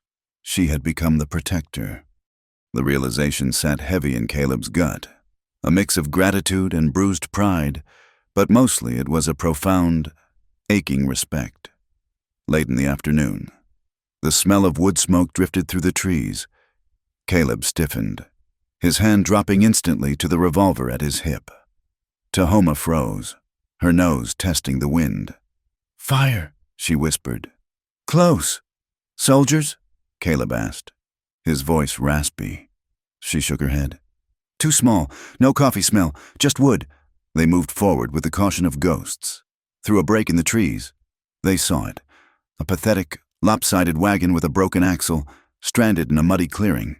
A makeshift tent had been rigged against the side of the wagon. A gaunt mule grazed on the sparse grass. A woman was sitting on a log by a small fire, her face buried in her hands. Her shoulders shook with silent sobs. A man, bearded and ragged, was pacing back and forth, looking at the sky as if begging God to strike him down. Settlers, Caleb murmured. Fools. They tried to cross the rim too late in the season. We should go around, Tahoma said, her face impassive. They are nothing to us, but she did not move. She was watching the woman. Suddenly, a cry came from the tent, a thin, high-pitched wail of agony. It was the sound of a child in distress. The woman leapt up and ran into the tent. The man followed, his shoulders slumped in defeat. Tahoma looked at Caleb. The hardness in her eyes warred with something else. She looked at the brand on her own shoulder, then back at the wagon. They are white, Caleb said quietly. They would shoot you as soon as they saw you. The child is not white or Apache, Tahoma said. The child is just in pain. She started walking toward the clearing. Caleb cursed softly under his breath and urged his horse to follow. He checked the load in his revolver. If this went bad, he would have to drop the father before the man could reach his rifle. The settlers emerged from the tent as Tahoma stepped into the light. The man grabbed a rusty shotgun leaning against the wagon wheel, his eyes wide with panic. "Stay back!" he shouted. "Get back, or I will shoot!" Tahoma stopped, raising her empty hands. She did not speak English, but her posture was non-threatening. Caleb rode into the clearing, keeping his hands visible on the pommel. "Easy, friend. Put the gun down." The man swung the barrel toward Caleb. "Who are you? What do you want?" "We are just travelers," Caleb said, keeping his voice calm and steady. "We heard the little one screaming. My companion. She knows how to heal." The woman looked at Tahoma, taking in the buckskin dress, the dark skin, the wild hair. Fear flickered in her eyes, but desperation was stronger. "It is a fever," the woman wept. "Our boy, Jacob. He has been burning for 3 days. He cannot swallow. He is shaking apart." "Let her see him," Caleb said. The man hesitated, the shotgun trembling in his hands. "She is a savage. She is the only hope you have got out here," Caleb said sharply. "You can shoot us, and your boy dies tonight. Or you can let her help." The man looked at his wife. She nodded, a desperate, pleading motion. Slowly, the man lowered the gun. Tahoma moved past them without a word. She entered the dark, stifling tent. Caleb dismounted and stood guard by the entrance, watching the man. Inside, the boy was small, maybe 5 years old. His skin was gray and slick with sweat. His eyes rolled back in his head. He was seizing gently. Tahoma knelt. She did not look at the parents. She opened her pouch and took out a handful of dried willow bark and a bundle of pungent herbs Caleb did not recognize. She called for hot water. For the next hour, the clearing was silent save for the wind in the pines. Tahoma worked with a focused intensity. She made tea from the willow bark to break the pain. She chewed the herbs into a paste and rubbed it on the boy's chest and forehead. She sang softly, a humming vibration that seemed to calm the child's thrashing. The sun began to set, casting long shadows across the clearing. Suddenly, the boy took a deep, ragged breath. His eyes opened. The glassy, fevered look was gone, replaced by exhausted clarity. He looked at Tahoma and blinked. "Mama?" he croaked. The woman rushed forward, collapsing by the bedroll, sobbing with relief. The father stood in the doorway, his mouth hanging open. He looked at Tahoma as if she were an angel that had descended from the clouds, not the enemy he had been taught to fear. Tahoma stood up and wiped her hands on her dress. She walked out of the tent. The man followed her. He fumbled in his pockets and pulled out a small leather bag. I have money," he stammered. $3, silver. Please, take it." Tahoma looked at the money, then at Caleb. She shook her head. "She does not want your money," Caleb said. "Then take food," the man insisted. "We have salt pork, flour, please. You saved him." "Keep it," Caleb said. "You have a long road ahead." He helped Tahoma mount behind him on the horse. As they turned to leave, the woman came to the tent flap, holding her son's hand. "Thank you," she whispered. She looked directly at Tahoma. "Thank you." Tahoma nodded once, a regal inclination of her head. As they rode back into the tree line, Caleb felt a strange tightness in his chest loosen. He had seen the way the woman looked at her, not with hatred, not with fear, but with gratitude. "You did a good thing," Caleb said over his shoulder. "The boy was innocent. Tahoma said simply. Maybe, Caleb said, looking at the path ahead. But maybe people can change. Maybe they just need to see. Do not hope for too much. Caleb, she said, her arms tightening around his waist. One kindness does not wipe away a war. But Caleb held on to the memory of the settler woman's face. It was a small light in a vast darkness. But it was there. 2 days later, their supplies ran out. The high country was beautiful, but it was stingy with food, and they had no time to hunt properly. They came upon a trading post at the crossroads of 2 logging trails. It was a rough-hewn log building with a porch that sagged under the weight of winter snows. Horses were tethered out front, and the sound of loud voices drifted through the open door. It is risky, Caleb said, watching from the cover of the trees. We have no bullets, Tahoma pointed out. And no coffee. I will go in, Caleb said. You stay with the horse. No, she said. You look like a walking corpse. You will attract attention. I will go. I can wrap my blanket around my head. I will look like a trade woman. Caleb didn't like it, but he was too weak to argue effectively. He handed her the last of their coins, money he had taken from the bounty hunters. Be quick, he warned. Buy only what we need. Do not speak to anyone. She slipped off the horse and wrapped the gray wool blanket around her head and shoulders, obscuring her face. She walked toward the post, her head down. Caleb waited, his heart hammering against his ribs. He watched through the window as she moved through the crowded store.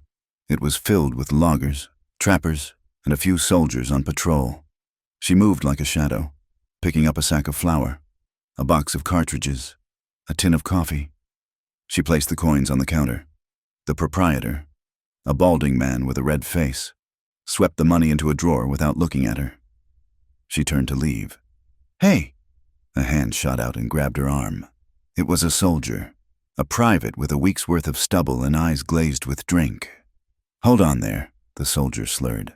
Let us see the face under that blanket. You smell like smoke. Girl. Tahoma froze. She did not pull away, knowing it would provoke him. Let me see. The soldier laughed, reaching for the blanket. Maybe you are a pretty one. Or maybe you are one of those runaway squaws the lieutenant is screaming about. The room went quiet. Men turned to watch. The air grew thick with tension. The soldier's fingers brushed the edge of the blanket. The door banged open. Caleb strode in. He looked like death warmed over, pale, bearded, his arm in a sling, dust coating every inch of him, but his eyes were blazing with a manic intensity. There you are, woman, Caleb roared, his voice cracking like a whip. He crossed the room in 3 long strides. He grabbed the soldier's wrist and twisted it, hard. The soldier yelped and let go of Tahoma. What the hell? The soldier sputtered. My wife, Caleb snarled, shoving the man back against a barrel of pickles. She is shy, and you are drunk. Wife, the soldier sneered, rubbing his wrist. She is wrapped up like an Indian. She is Spanish, Caleb lied smoothly, turning to Tahoma. And she is angry because I lost our last dollar on cards. Aren't you, my love? Before Tahoma could react, before the soldier could ask another question, before the room could decide whether to fight or laugh, Caleb grabbed her. He pulled her hard against his chest. He tangled his hand in the blanket at the back of her neck and smashed his mouth down onto hers. It was meant to be a distraction, a piece of theater to confuse the drunkards. But the moment their lips touched, the act vanished. Tahoma gasped against his mouth. Her hands, which had been clenched into fists, opened and gripped the front of his coat. Her breath hitched, hot and startled. Caleb felt the jolt go all the way to his boots. The taste of her, the heat of her body against his, the sheer terrifying adrenaline of the moment, it all fused into a spark that ignited the powder keg inside him. He kissed her fiercely, possessively, claiming her in front of them all, and to his shock, she kissed him back. She pressed into him, her mouth opening, meeting his urgency with a desperate hunger of her own. The room erupted in laughter and catcalls. Get a room, someone shouted. Leave them be, private, another man yelled.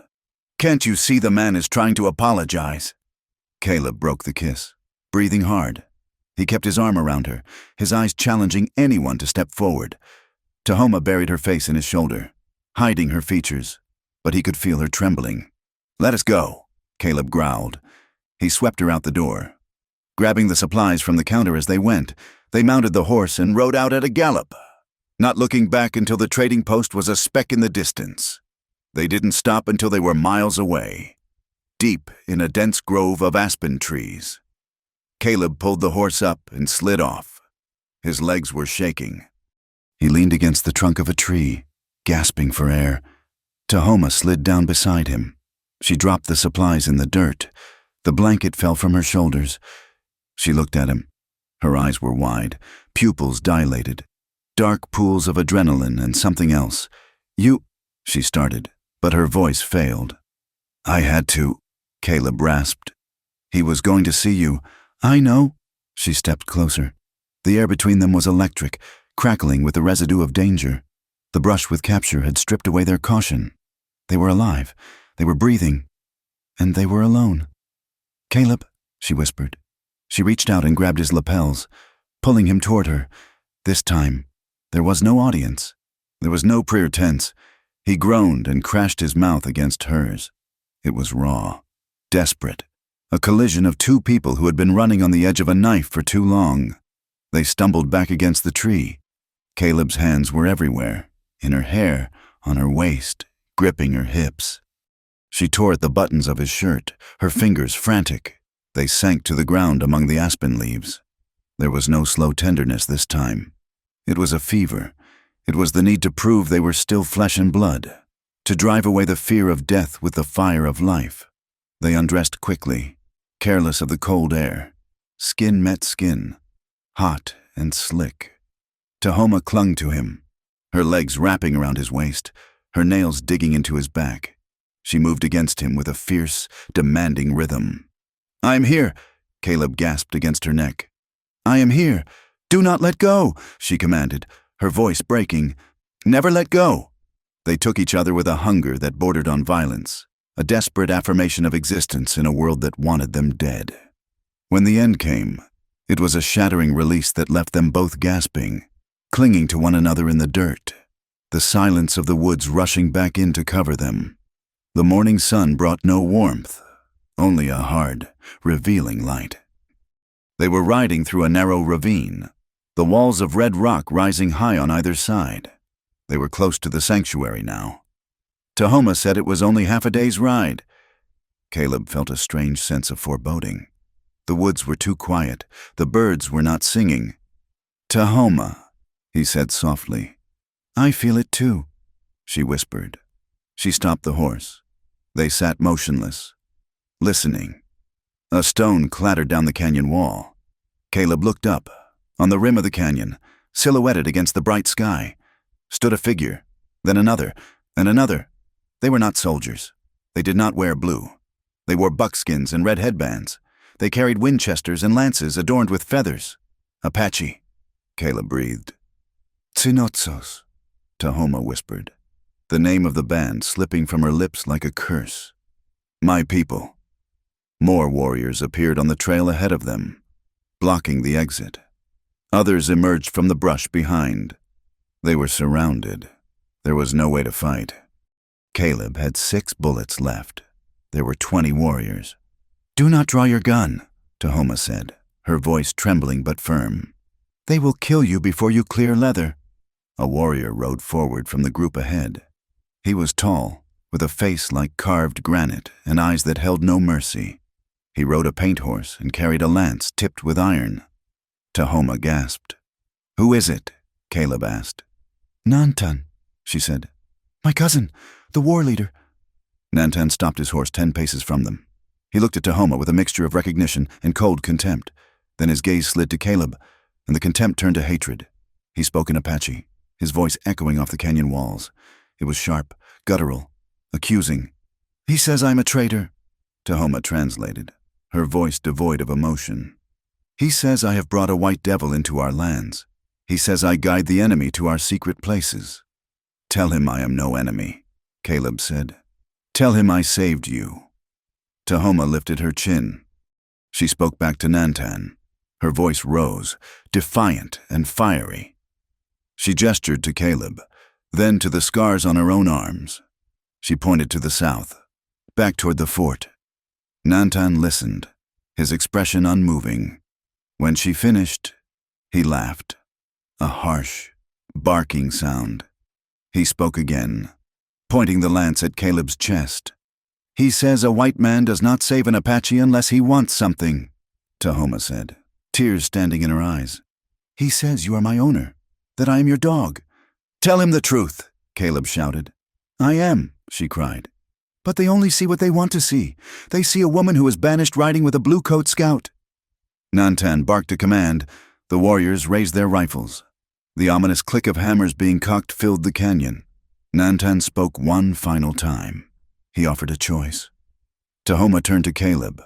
Her face was pale, stripped of hope. "He gives a choice," she whispered. "Because we are blood. He gives a choice. I can submit to a trial before the council. If I win, I live. If I lose, I am exiled forever. Or I die." "And me?" Caleb asked. "You are to be killed where you stand," she said. Unless what?" "Unless I claim you," she said. "If I claim you as my bondmate, then you must stand trial with me. But if we fail, we both die. Slowly." She looked at him, her eyes searching his soul. "If you ride away now, they might let you go. They only want me. They want to punish the traitor. They might let the white man pass if he leaves the woman behind." The silence stretched. The wind whistled through the rocks. Caleb looked at the warriors. He looked at Nantan's cruel face. He looked at the rifles aimed at his heart. Then he looked at Tahoma. He saw the woman who had sewn his flesh with bark thread, the woman who had saved the settler boy, the woman who had kissed him in the trading post and held him in the dark. He remembered his answer to her question, one who has been a prisoner himself. He was done running. He was done leaving people behind in the snow. "I am not going anywhere," Caleb said. His voice was low, steady, and absolute. "I'm staying with you." Tahoma let out a sob that was half laugh, half cry. She turned back to Nantan. She spoke one word. It sounded like a vow. Nantan's eyes narrowed. He looked disappointed. He lowered his lance. He waved his hand. The warriors surged forward. Rough hands grabbed Caleb, dragging him from the saddle. He did not fight. They tore the weapons from his belt. They struck him with the butts of their rifles, driving him to his knees. He saw them pull Tahoma down. They did not strike her, but they bound her hands behind her back with rawhide thongs, tight enough to cut circulation. A warrior stepped behind Caleb. A heavy cloth was tied over his eyes, plunging him into darkness. "Guard her well," Caleb shouted into the dark, his voice defiant even as they jerked him to his feet. "She is worth more than all of you." A rifle butt slammed into his stomach, silencing him. Rope was looped around his neck, tethering him to a horse. He felt the tug as the animal began to move. He stumbled forward, blind and bound. Walking into the heart of the Apache nation, he could not see Tahoma, but he could hear her breathing somewhere ahead of him. He focused on that sound. It was the only thing keeping him alive. The blindfolds were ripped away, and the sudden assault of light was blinding. Caleb blinked, his eyes watering, trying to make sense of the spinning world. The smell of wood smoke, curing hides, and roasting meat hit him first, a sharp, savory contrast to the copper taste of blood in his mouth. They were in the center of a sprawling encampment, nestled in a high valley bowl surrounded by granite peaks that raked the sky.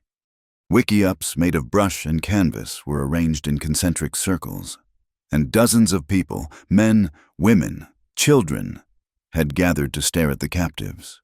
There was no shouting, no jeering. The silence was heavy, suffocating, broken only by the stamping of horses and the wind sighing through the pines. Caleb was on his knees in the dirt, his hands bound behind him so tightly his fingers had gone numb. Beside him, Tahoma knelt with her head high, her gaze fixed on a point in the distance, refusing to acknowledge the hundreds of eyes boring into her. A shadow fell over them. "Nantan," the war leader and Tahoma's cousin, stood before them. Up close, the man was terrifying. He was broad-shouldered and scarred, wearing a shirt of distinct calico and breeches of buckskin. His face was painted with stripes of black and yellow, the colors of war and death.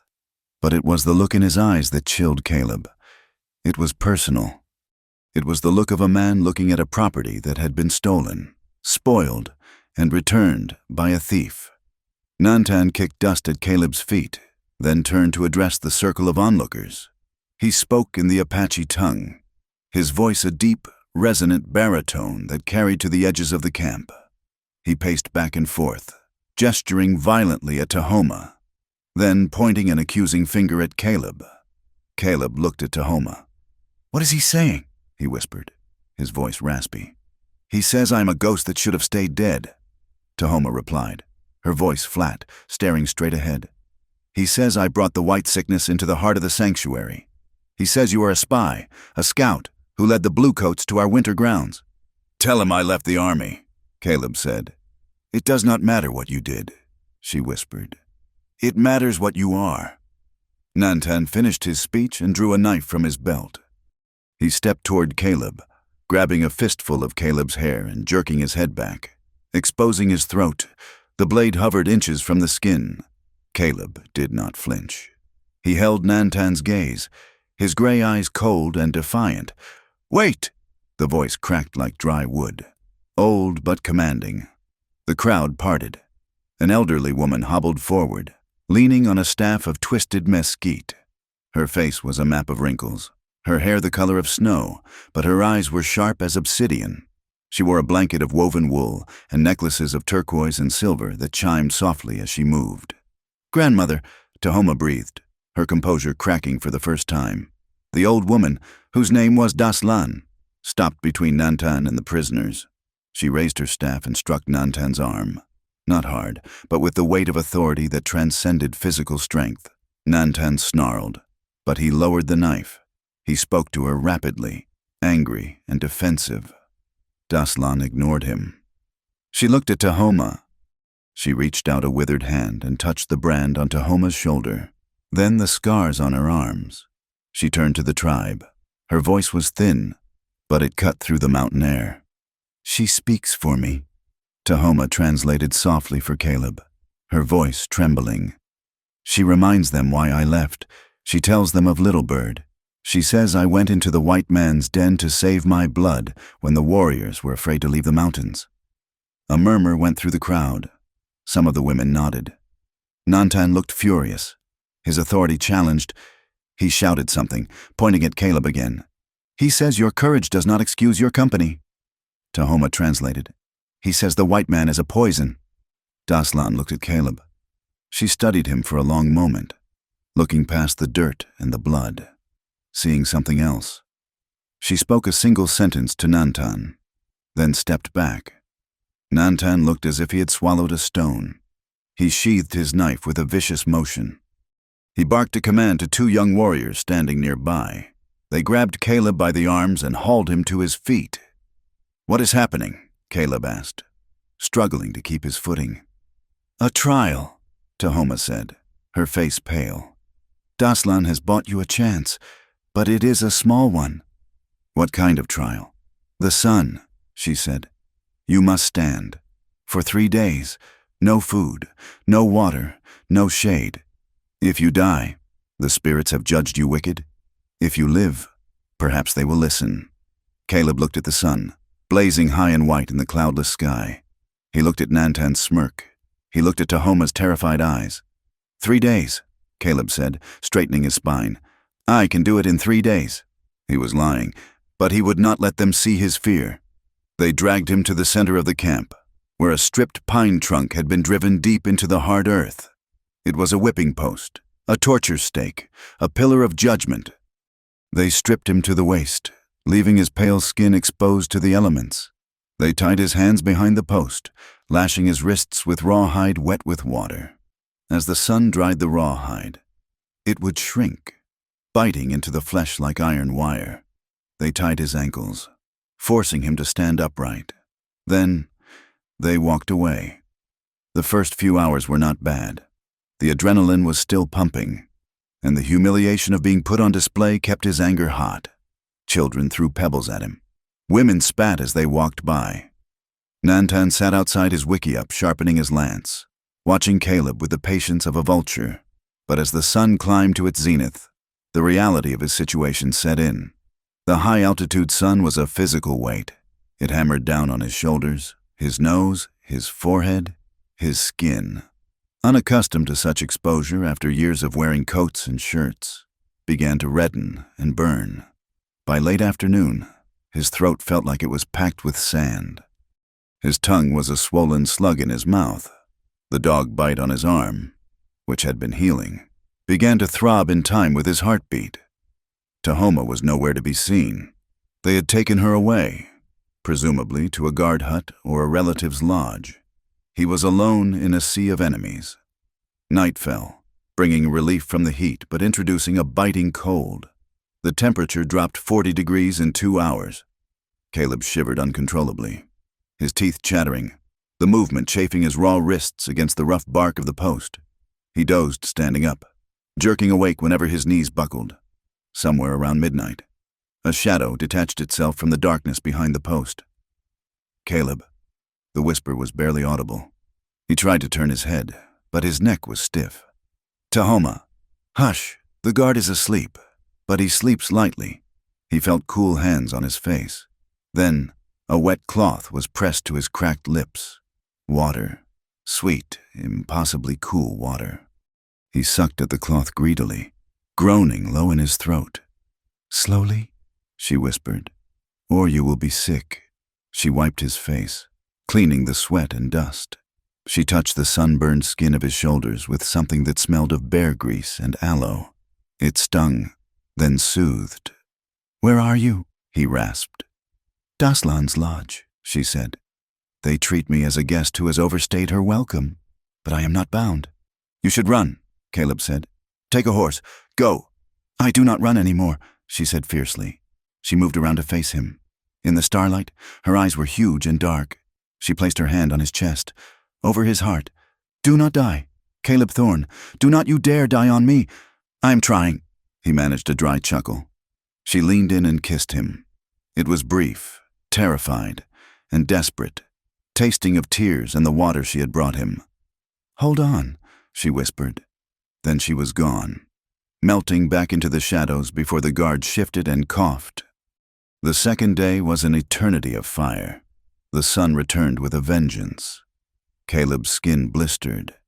His lips cracked and bled. The pain in his shoulders from standing was a screaming agony, a fire that radiated down his spine and into his legs. He began to lose time. He would blink, and the sun would have moved an inch. Blink again, and hours have passed. The camp went about its business. Women wove baskets. Men repaired weapons. They ignored him now, as if he were already part of the wood, a dead thing drying in the sun. Nantan came by once. He stood before Caleb, drinking from a gourd dipper. He let the water spill down his chin, splashing onto the dust at Caleb's feet.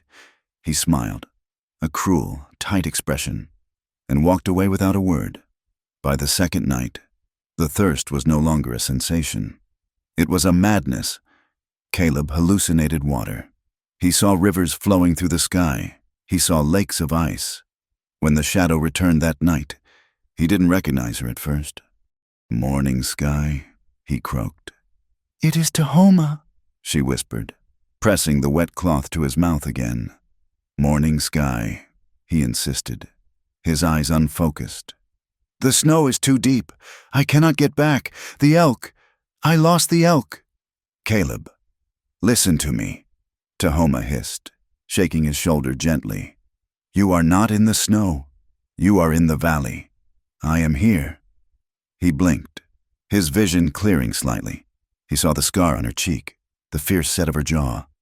Tahoma, he breathed. You look like her. I'm me, she said firmly. Drink. She fed him small pieces of dried meat, forcing him to chew. She rubbed his legs to keep the blood moving.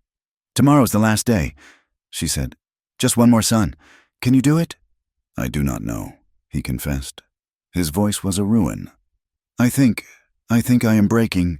You are iron, she said. her voice breaking with emotion. You are the man who walked through fire for a woman he did not know. You are iron. She kissed his forehead, her lips lingering against his fevered skin. I will fight for you tomorrow. I promise. The third day brought the visions. The sun was not a sun anymore. It was a white eye, unblinking and hateful. The post he was tied to became a tree in a winter forest. Caleb hung in his bonds, his legs no longer able to support him. The rawhide cut into his wrists, blood trickling down his forearms to dry in black streaks on his elbows. He was not in the Apache camp. He was in the cabin. He saw the door open.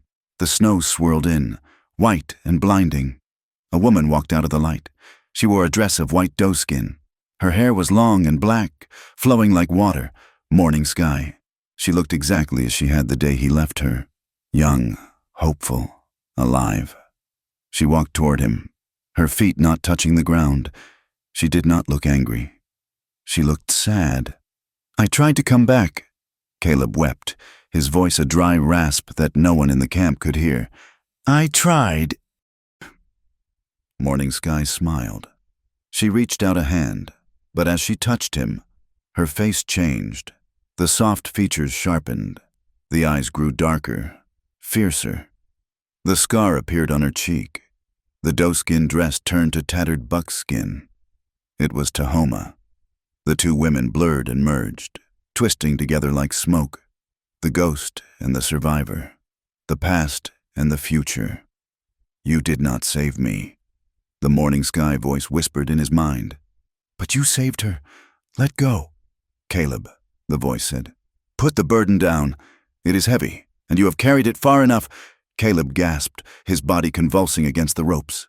The vision shattered. He was back in the dust. The sun was setting.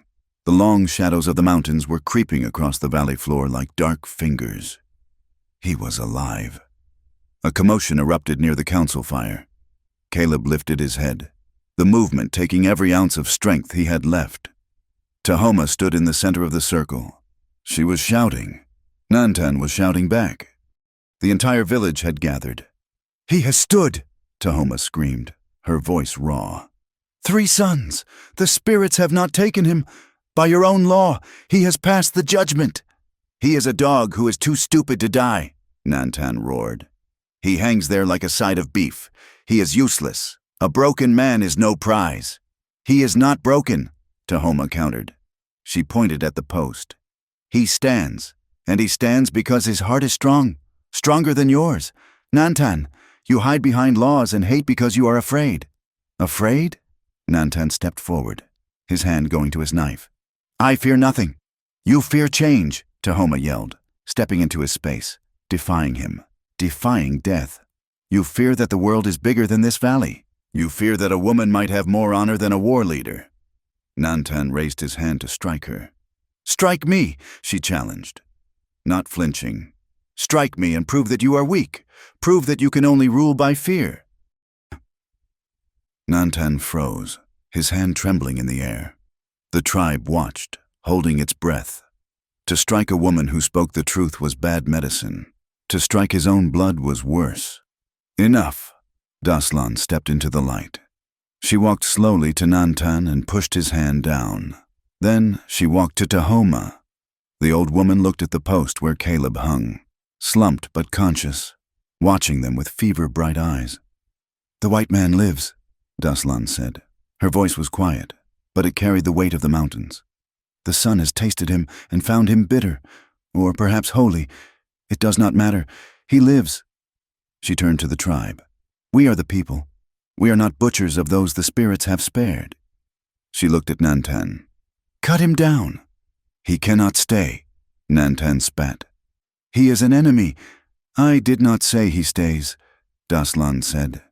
She looked at Tahoma with a sadness that was ancient and deep. Neither of them can stay. They have touched the fire, and they are changed. They do not fit the mold of the people anymore. She turned back to Tahoma. You are my blood. Tahoma, but your path goes away from this fire. If the spirits wanted you apart, they would have never brought you together. They have bound you with a cord we cannot cut. Banishment, Tahoma whispered. Freedom, Daslan corrected. Go. Take 2 horses. Take water. Go to the north or the west, but do not come back to this valley. You are ghosts here now. Nantan stared at them with hatred, but he nodded once. The law was the law. He gestured to a warrior, who ran to the post and sliced the rawhide bindings. Caleb fell. He didn't have the strength to catch himself. He hit the dirt face first, his legs simply refusing to work. The world went gray. He felt hands on him, not the rough hands of guards, but gentle, frantic hands. Caleb! Caleb! He rolled over, looking up into Tahoma's face. She was crying, silent tears that cut tracks through the dust on her cheeks. Did I do it? He whispered. You did it, she sobbed. You stubborn fool! You did it! She tried to help him up, but he was dead weight. He couldn't stand. Help him!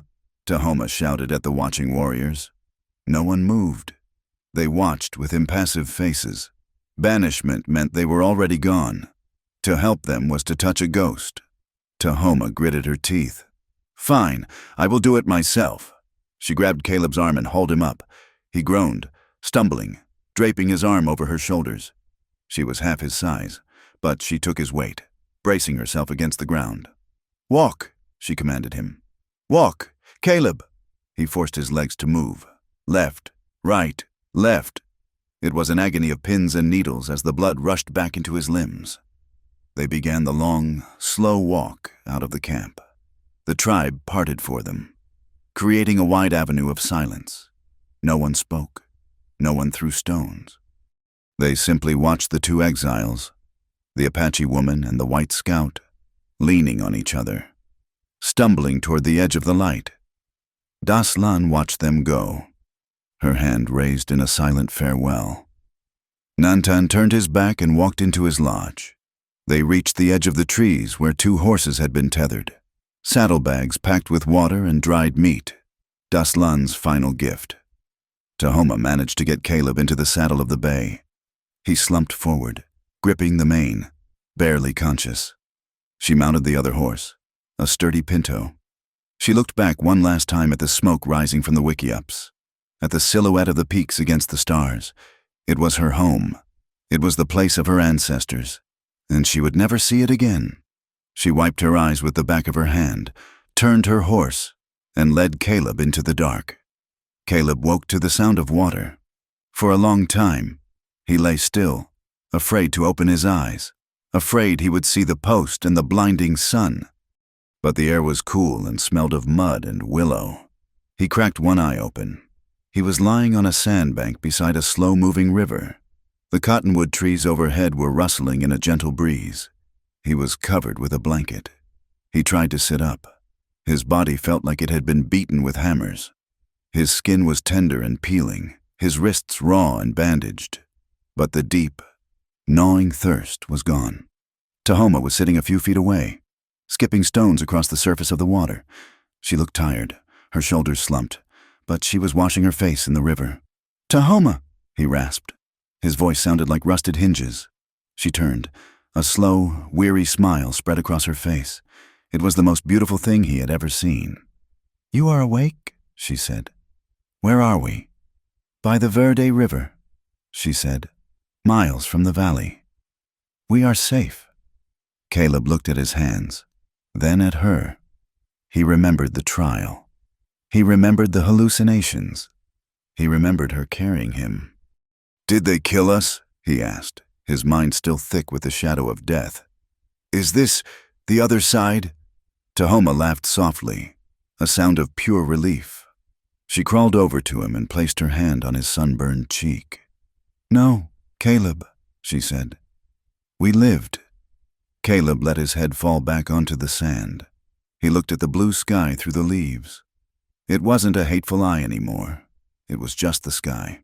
We lived, he repeated, testing the words. He reached up and took her hand, interlacing his fingers with hers. They were exiles. They had no home, no people, no destination. They had nothing but 2 horses, a little food, and the scars on their bodies. But as he looked at Tahoma, he realized that for the first time in 10 years, He wasn't looking for a place to die. He was looking for a place to live. "Which way?" he asked. Tahoma looked north, toward the unknown country. "Anywhere," she said, "as long as it is together." The first snow of the season came not as a drift, but as a hammer blow.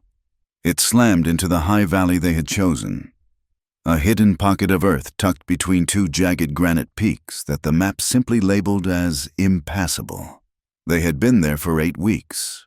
8 weeks of blistering labor that stripped the last of the reservation's softness from Caleb's muscles and replaced it with the hard, ropey strength of a mountain cat. They had felled ponderosa pines with a single rusted axe Caleb had bartered for at a distant trading post. They had dragged the logs by hand, their breath pluming in the freezing air, their hands raw and bleeding until calluses formed over the wounds like armor. The cabin was not beautiful. It was a low, squat structure, built into the side of a hill to shield it from the wind. The chinking between the logs was a mixture of mud and dry grass that Tahoma had mixed herself, her hands caked in the earth of their new home. It had a dirt floor and a roof of sod that leaked when it rained hard, but it held the heat of the stone fireplace Caleb had built with river rocks. To anyone else, it was a hovel. To them, it was a palace. It was the first thing either of them had owned that could not be taken away by a government order or a tribal council. Life settled into a rhythm defined by survival. They woke before the sun. The air inside the cabin cold enough to freeze water in the bucket. Caleb would stoke the fire while Tahoma went to the stream, breaking the ice to fetch water. They ate meagerly, venison when Caleb's aim was true, rabbit snares when it was not, and a stash of pinto beans and cornmeal they guarded like gold dust. They rarely spoke of the past. The names of Fort Duncan, Silver Creek, and the Apache council fire were forbidden words, banished to the cold dark outside their door. But the past was written on them. One evening, as the fire crackled and popped, casting long, dancing shadows against the log walls, Caleb watched Tahoma mending his shirt. The firelight caught the jagged white scars on her arms, the legacy of her own people's rejection. She looked up and caught his eye. She did not look away. Her gaze dropped to his shoulder, where the puckered, ugly mark of the bullet hole remained, a souvenir from the bounty hunter he had killed for her. "It pulls when it rains," Caleb said, rubbing the shoulder absently. "It reminds you that you are alive." Tahoma answered.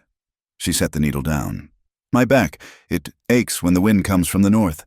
It reminds you that you are strong," Caleb replied.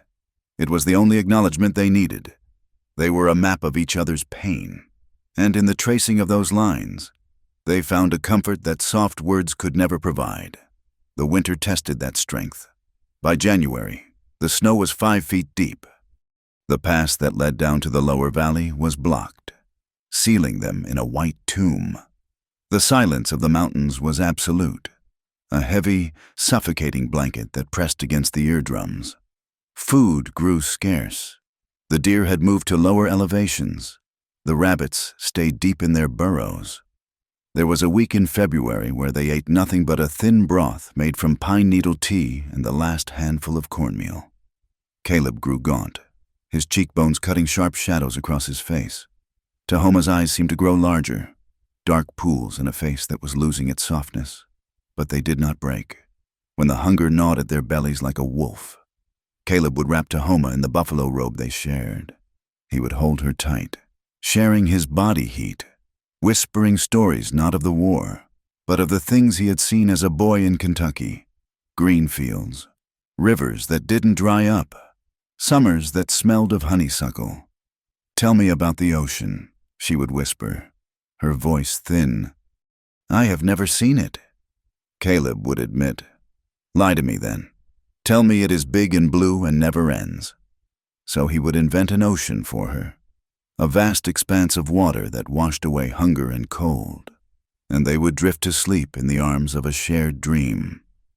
The wolves came in March, a desperate pack, ribs showing through their winter coats. Smelling the scent of the horse Caleb kept in a lean-to built against the cabin wall, they attacked at midnight. The screaming of the horse shattered the sleep of the cabin. Caleb was out the door before his boots were fully on, his Winchester in hand. The moon was full, turning the snow into a landscape of blue and silver.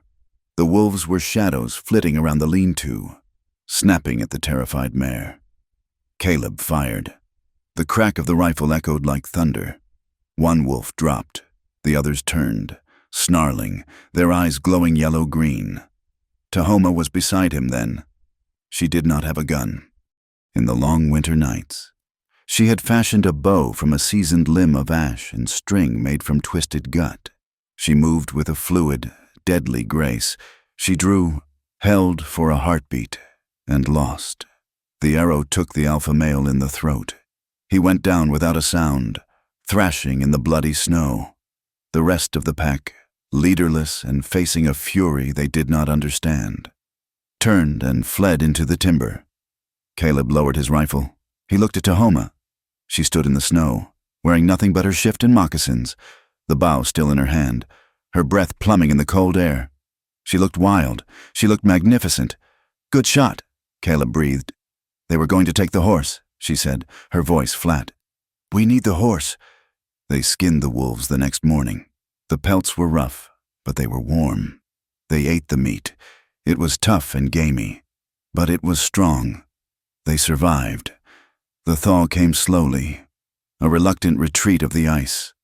The stream broke free of its frozen shell, roaring with meltwater. The aspen trees began to show the first hints of green bud.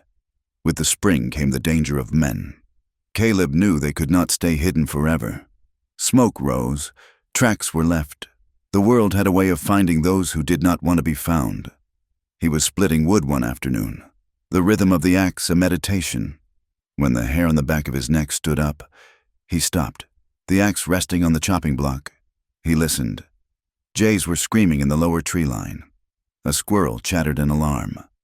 "Tahoma," he said, not raising his voice. She was in the garden patch, turning the soil. She straightened instantly, her eyes darting to the woods. "Riders," she said. 4, maybe 5. "Get inside," Caleb said. "Get the bow." He picked up his rifle from where it leaned against the cabin wall and walked to the center of the clearing. He did not run. He stood his ground, a man protecting his claim. They rode out of the trees a moment later. 5 men. They wore the dust-caked blue of the cavalry, but they looked more like bandits than soldiers. Their uniforms were torn, their beards long and unkempt. The leader rode a tall black gelding. He wore a lieutenant's bars on his shoulder, tarnished and dull. A long, ugly scar ran down the side of his face, vanishing into his collar, a souvenir of a rifle butt to the temple. It was Granger, the man Caleb had knocked unconscious at the ravine months ago, the man who had wanted to sell Tahoma to a Sonoran brothel. Granger pulled his horse up 10 yards away. He smiled, but it was a grimace that never reached his eyes. Well, Granger said, his voice like gravel in a churn. "If it isn't the ghost of Caleb Thorne." "Granger," Caleb nodded. "I see the army hasn't hanged you yet." "Came close." Granger laughed, a dry, hacking sound. "The colonel was not pleased when I woke up with a headache and no prisoner. Cost me my promotion. Cost me my dignity." "You never had any dignity to lose," Caleb said. Granger's face darkened. "You cost me $1,000 in gold. Thorne, that is the price on her head now. She is not just a raid leader anymore. She is a symbol, the Apache witch who stole a white scout." "She stole nothing," Caleb said, his thumb resting on the hammer of his Winchester. "Leave, now, while you can still ride." "I don't think so," Granger said. He gestured to the men flanking him. They spread out, their hands hovering near their holsters. "We tracked you for 3 weeks. Damn near frozen to death crossing that pass. I am not leaving empty-handed." Granger leaned forward over his saddle horn. "But I am a reasonable man. I will make you a deal. You walk away, right now. You leave the girl, you take your horse, and you ride north. I will tell the colonel you died in a rock slide. You get to live." Caleb looked at the 5 men. He looked at the rifles. He calculated the odds. They were bad. He might get 2 of them before they cut him down, He didn't care. "No deal," Caleb said. "Don't be a fool," Granger sneered. "She is just a squaw. There are plenty of women in the world. Is she worth dying for?"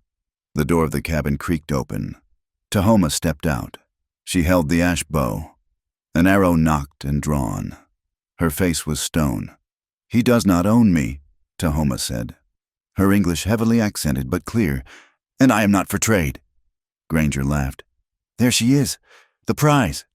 He went for his gun. It happened in a blur of violence. Caleb threw himself to the side, levering the Winchester as he fell. He fired. The bullet took the man to Granger's right out of the saddle. The clearing erupted in gunfire.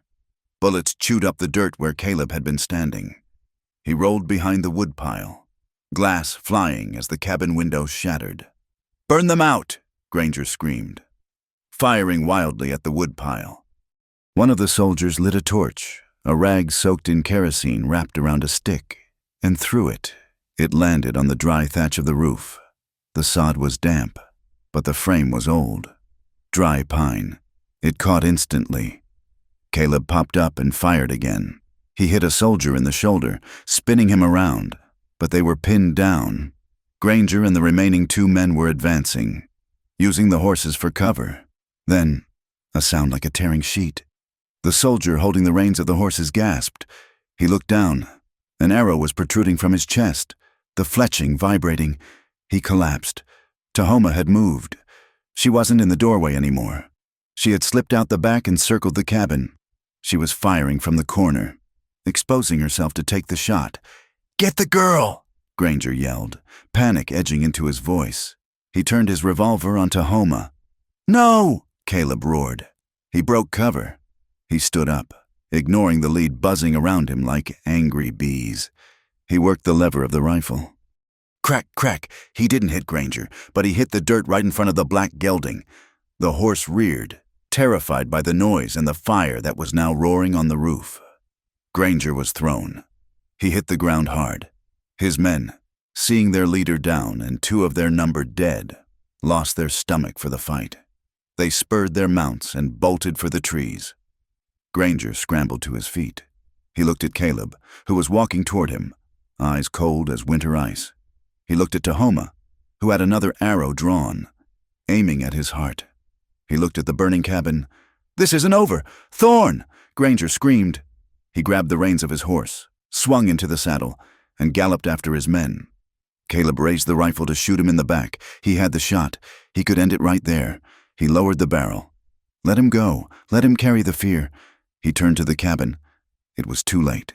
The fire had found the oil stores. Whoosh. The roof collapsed inward with a shower of sparks.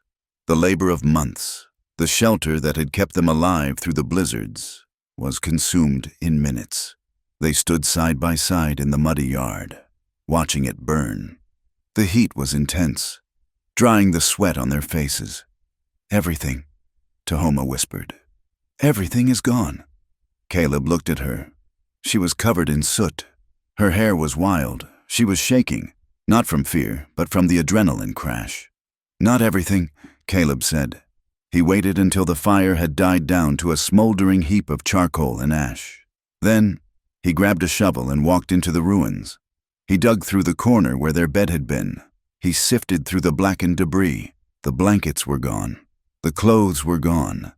But then, something glinted in the sunlight. He reached down and pulled it from the ash. It was a necklace, a simple leather thong with a single, polished turquoise stone set in silver. It had been Morning Sky's.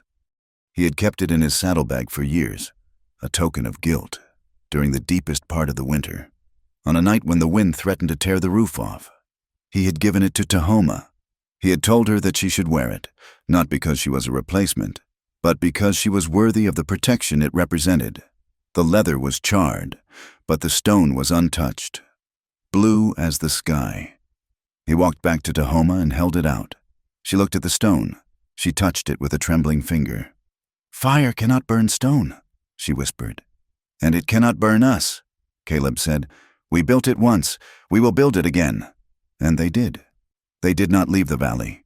To leave would be to admit defeat. To leave would be to run. And they were done running. They salvaged what logs they could. They cut new ones.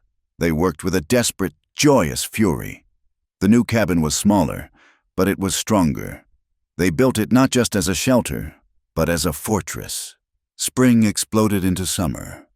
The valley turned a vibrant, aching green. Wildflowers carpeted the meadow, paintbrushes, lupines, columbines. Tahoma began to plant. She did not just plant beans and corn for their bellies. She cleared a special patch of ground near the stream, facing east. She planted tobacco seeds she had saved in her pouch. She planted sage. For the spirits, she told Caleb one evening as she watered the seedlings. So they can find us, so they know we remember. Do you miss it? Caleb asked. He was whittling a piece of wood on the porch, the shavings curling around his boots. The camp, the people. I miss who I was before, she answered honestly. But that woman is gone. I am someone else now. I am from the valley. Caleb nodded. He understood. He was no longer the scout, the soldier, or the grieving husband. He was just Caleb. He looked down at the wood in his hands. He was crafting something. It was made of smooth, pale willow wood. He had bent the frame with steam and patience. He was carving small birds into the sides. It was a cradle. He had not said anything. She had not said anything, but he had seen the way her hand rested on her stomach in the mornings. He had seen the sickness that came and went. He had seen the new softness in her eyes when she looked at the future. He finished the carving of a hawk on the headboard. He blew the dust away. Do you think, Caleb asked, his voice trying for casual but catching on a lump of emotion, that he will be a warrior? Tahoma stopped watering. She turned to look at him. She looked at the cradle. A slow smile spread across her face, radiant and tearful. Or a scout, she said. Or perhaps just a man who knows how to build a home. She walked over to him. She took a piece of white cloth from her pocket. It was a scrap of the flour sack, washed and embroidered with yellow thread, the color of pollen, the color of blessing. She took Caleb's hands. They were rough, scarred, stained with sap and soil. The hands of a killer who had learned to create. She wrapped the cloth around his hands, binding them together loosely. She looked into his eyes. Shika, she said in Apache. You are my home now. Caleb looked at his bound hands, then at her. He felt a swelling in his chest that felt like it might crack his ribs wide open. It wasn't painful. It was a fullness he hadn't felt since before the war, since before the snow. They told me I was to guard you, Caleb whispered, his voice thick. Guard her well. They said, she is dangerous. He leaned his forehead against hers. They were right, he said. You killed the man I was, but you saved the man I could be. We saved each other, she said. They stood there on the porch of the cabin they had built from the ashes, watching the sun dip below the peaks. In the distance, the smoke from their chimney rose up, a thin gray line connecting the earth to the sky. It faded into the blue, disappearing, becoming part of the air itself. Two exiles, cast out by the white world, banished by the Apache world. They belonged to no nation, no tribe, no flag. They belonged only to the valley, to the wind, and to the fierce, unbreakable bond forged in fire and blood. A love that no one, not soldiers, not war chiefs, not even death itself, could ever burn away.